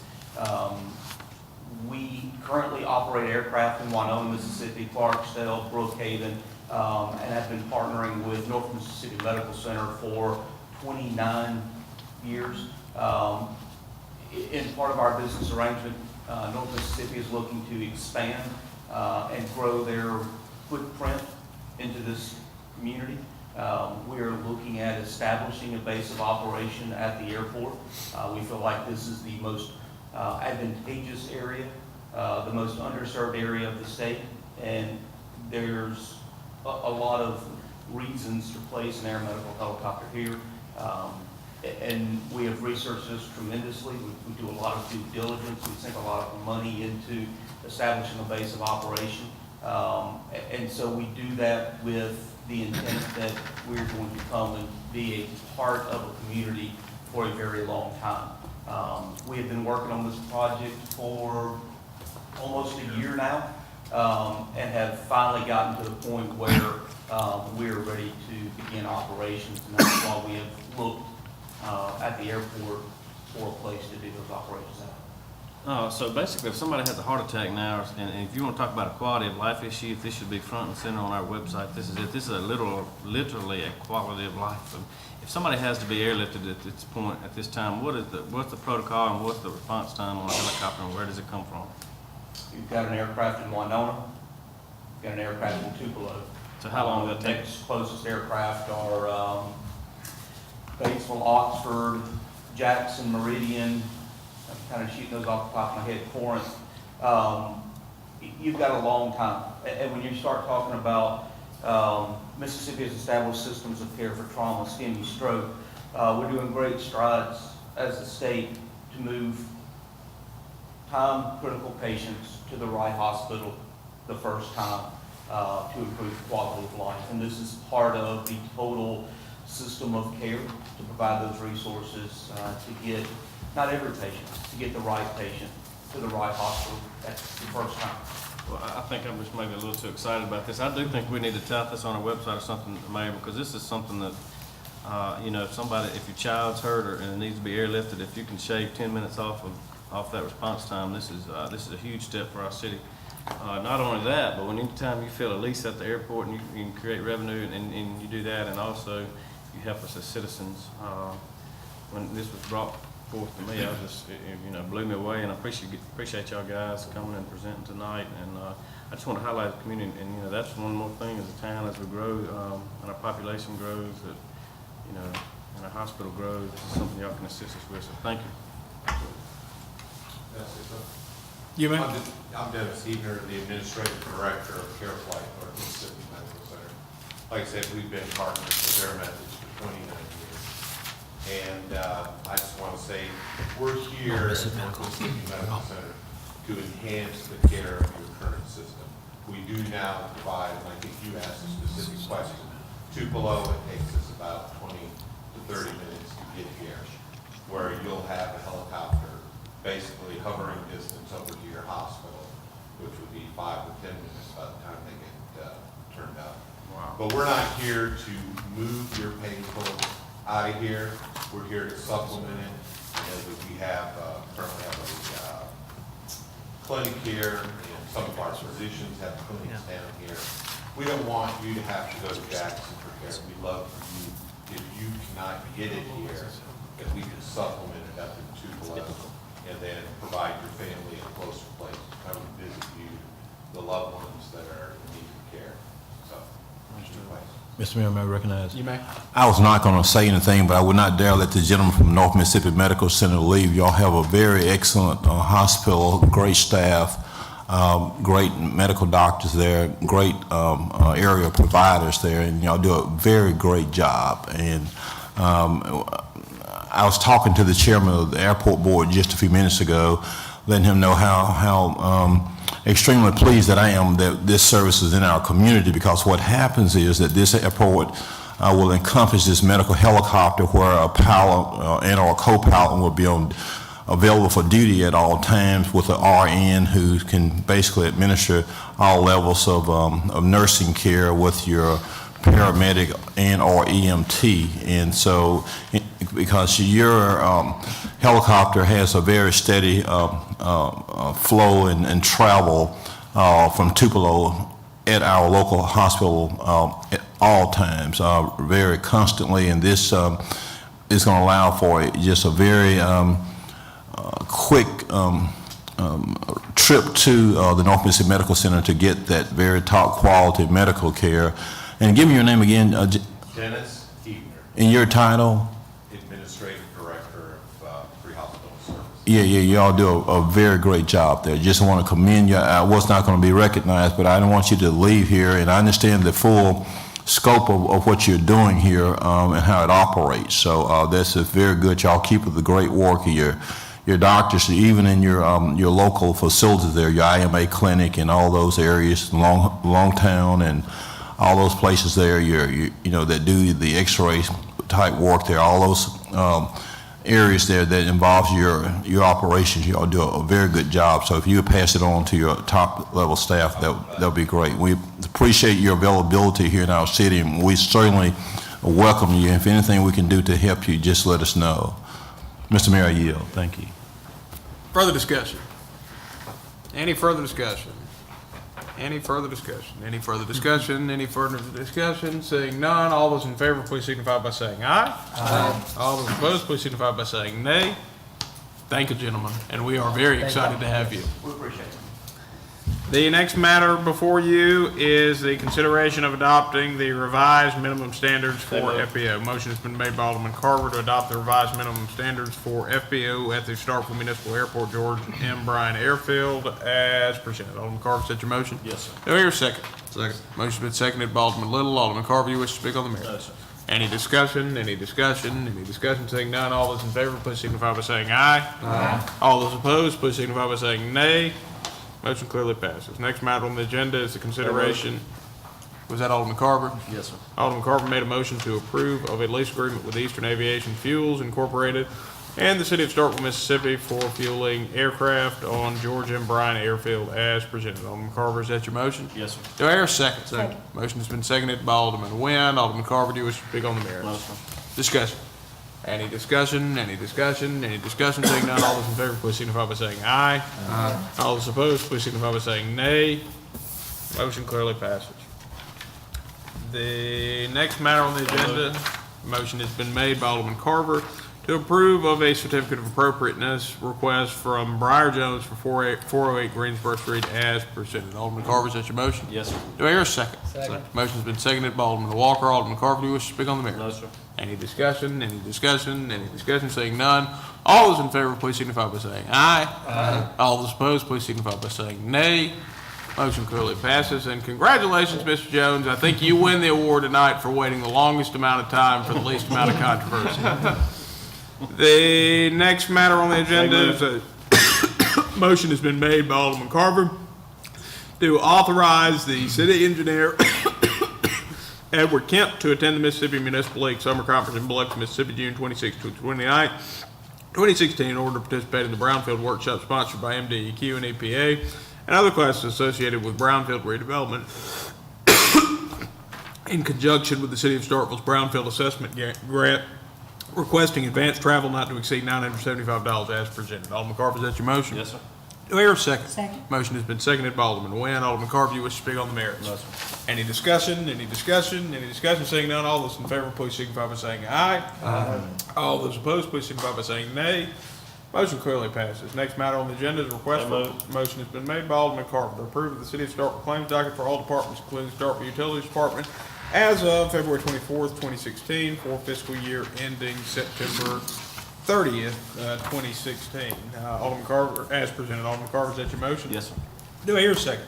Second. Motion has been seconded by Alderman Little. Alderman Carver, do you wish to speak on the merits? No, sir. Any discussion, any discussion, any discussion? Seeing none, all those in favor, please signify by saying aye. Aye. All those opposed, please signify by saying nay. Nay. By a vote of 5 in favor with 2 against, and I have Perkins involved against, the motion passes. Next matter on the agenda is the consideration of approval. So moved.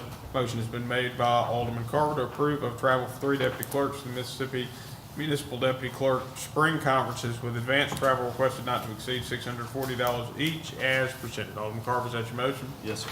Do I hear a second? Second. Motion has been seconded by Alderman Little. Alderman Carver, you wish to speak on the merits? No, sir. Any discussion, any discussion, any discussion? Seeing none, all those in favor, please signify by saying aye. Aye. All those opposed, please signify by saying nay. Motion clearly passes. Next matter on the agenda is a request for permission to apply for a SAFER grant, and motion has been made by Alderman Carver to apply for a SAFER grant in the amount of approximately $180,000 with the city to provide a 10% match as presented. Alderman Carver, is that your motion? Yes, sir. Do I hear a second? Second. Motion has been seconded by Alderman Nguyen. Alderman Carver, do you wish to speak on the merits? No, sir. Any discussion, any discussion, any I got discussion? one question. Chief, this grant, if funded, will help put additional resources in the new fire station? Yes, sir, that's why that's why we can see if we can get taken care of, but we can get seats moved by the field station by. Thank you very much, sir. That's excellent. Hope we can get that. Thank you, Chief. That's all, Mayor. Any further discussion, any further discussion, any further discussion? Seeing none, all those in favor, please signify by saying aye. Aye. All those opposed, please signify by saying nay.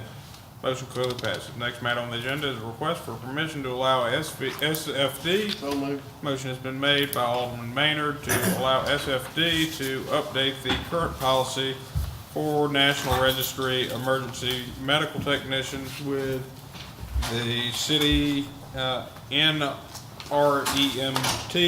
policy to mirror the policy of the National Registry. Alderman Maynard, is that your motion? Yes, sir. Do I hear a second? Second. Motion has been seconded by Alderman Little. Alderman Maynard, do you wish to speak on the merits? No, sir. Any discussion, any discussion, any discussion? Seeing none, all those in favor, please signify by saying aye. Aye. All those opposed, please signify by saying nay. Motion clearly passes. The next matter on the agenda is a request for approval. So moved. Motion has been made by Alderman Nguyen to approve of the purchase of a Ford Interceptor utility all-wheel drive SUV vehicle on state contract with the funding coming from state rebate funds at a cost of $26,411 as presented. Alderman Nguyen, is that your motion? Yes. Do I hear a second? Second. Motion has been seconded by Alderman Vaughn. Alderman Nguyen, do you wish to speak on the merits? No. I just had a question. What, is this gonna be like one of those Explorers like the PD uses? And what's it gonna be used for? From used for vehicle training as well. Our vehicle be moving down the training, right now we kind of short of vehicle for training, so this help kind of alleviate that problem. What you got now, a truck? What are you driving now? Is it a truck? Crown vehicle, Crown. 2011 Crown vehicle. Thank you. Further discussion, it's not that pink one, is it, Chief? Any further discussion, any further discussion, any further discussion, seeing none, all those in favor, please signify by saying aye. Aye. All those opposed, please signify by saying nay. Motion clearly passes. Next matter on the agenda is request for permission to allow Fire Chief Charles Yarborough to attend. Motion has been made by Alderman Maynard to allow Fire Chief Charles Yarborough to attend the new Fire Chief 3 National Fire Academy course hosted at the Mississippi State Fire Academy in Pearl, Mississippi, scheduled for April 5th and 6th, 2016, with advanced travel not to exceed $250 as presented. Alderman Maynard, is that your motion? Yes. Do I hear a second? Do I hear a second? Second. Motion has been seconded by Alderman Vaughn. Alderman Maynard, do you wish to speak on the merits? No, sir. Any discussion? Any discussion? Any discussion? Seeing none. All those in favor, please signify by saying aye. Aye. All those opposed, please signify by saying nay. Motion clearly passes. Next matter on the agenda is request for authorization to hire. Motion has been made by Alderman Vaughn to authorize the hire of temporary part-time workers for the softball, baseball tournament season as presented. Alderman Vaughn, is that your motion? Yes, sir. Do I hear a second? Second. Motion has been seconded by Alderman Walker. Alderman Vaughn, do you wish to speak on the merits? No, sir. Any discussion? Any discussion? Any discussion? Seeing none, all those in favor, please signify by saying aye. Aye. All those opposed, please signify by saying nay. Motion clearly passed. Did I miss one? I think you skipped one I on the parts each. Oh, Missed I'm one. sorry.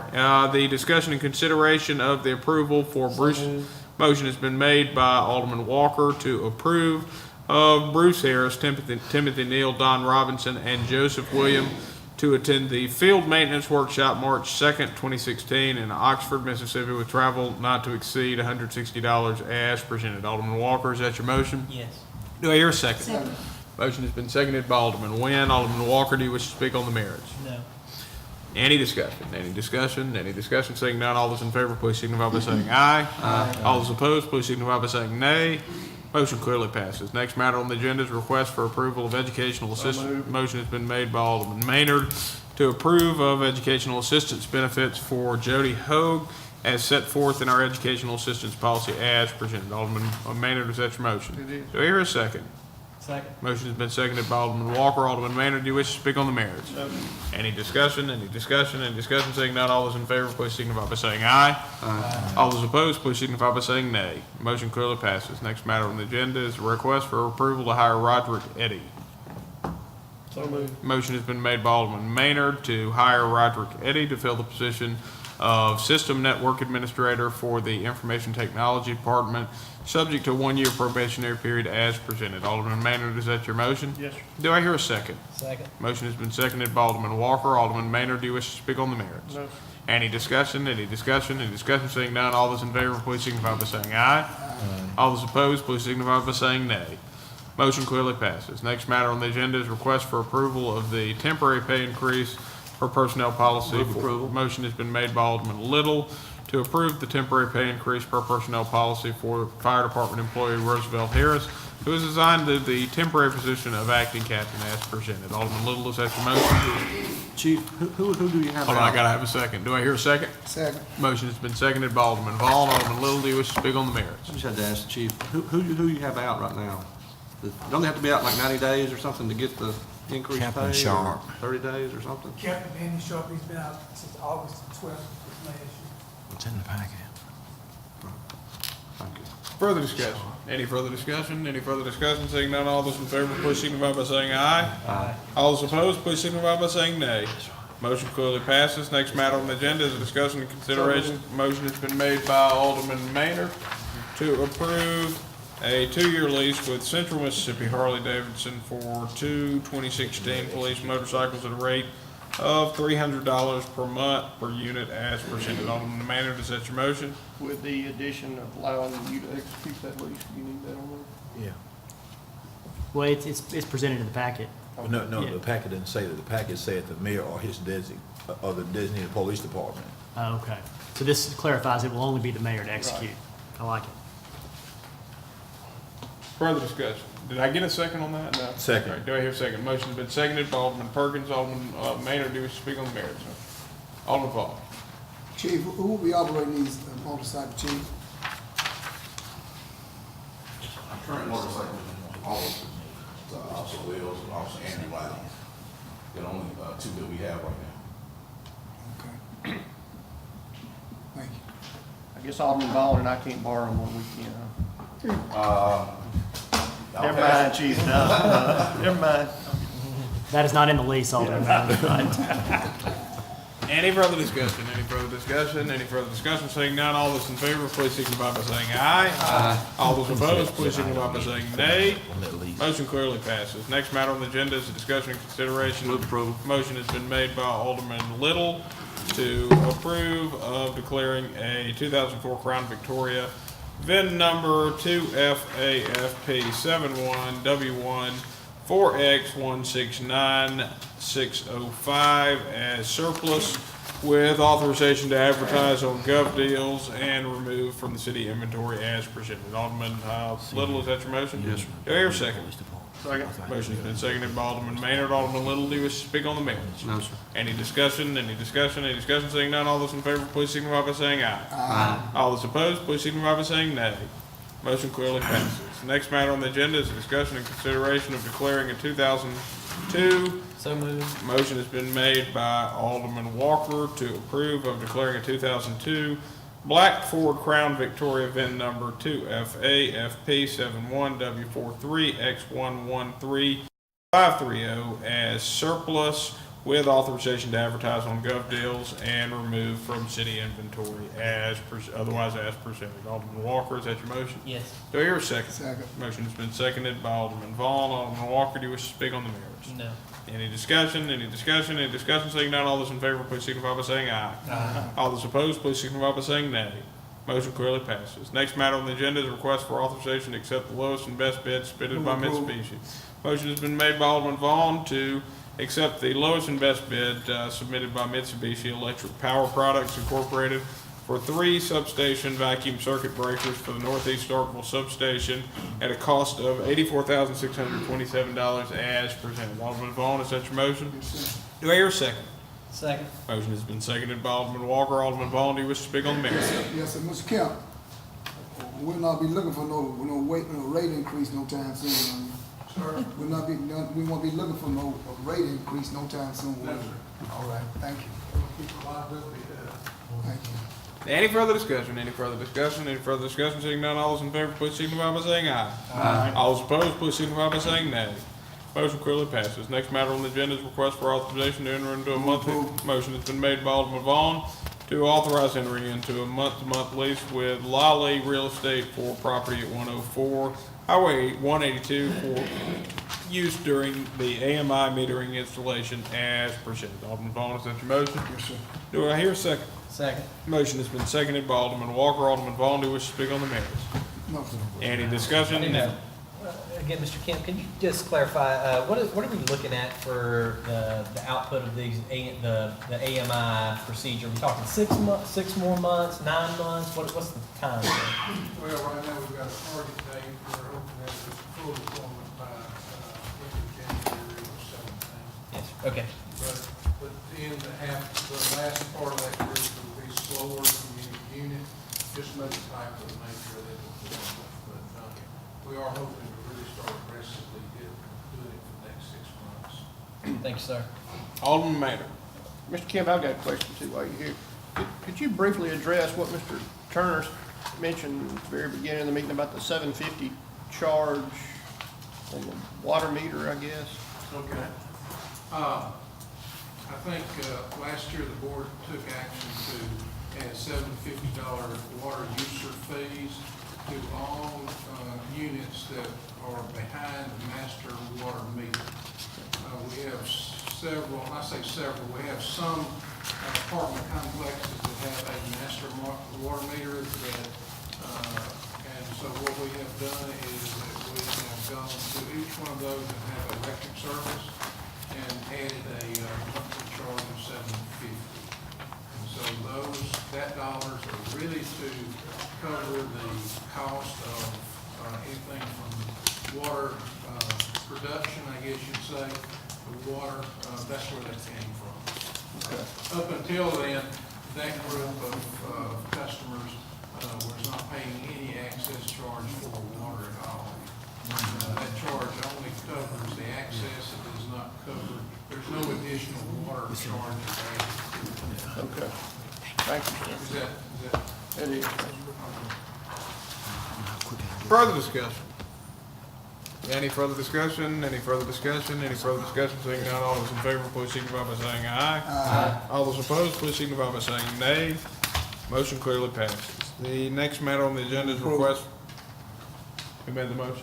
Move approval. Motion has been made by Alderman Vaughn to authorize the acceptance of the lowest and best quote submitted by Dell Services for servers to provide data storage for the AMI metering system at a cost of $44,971.26 as presented. Alderman Vaughn, is that your motion? Yes, sir. Do I hear a second? Second. Motion has been seconded by Alderman Walker. Alderman Vaughn, do you wish to speak on the merits? Any discussion? Any discussion? Any discussion? Seeing none, all those in favor, please signify by saying aye. Aye. All those opposed, please signify by saying nay. Motion clearly passes.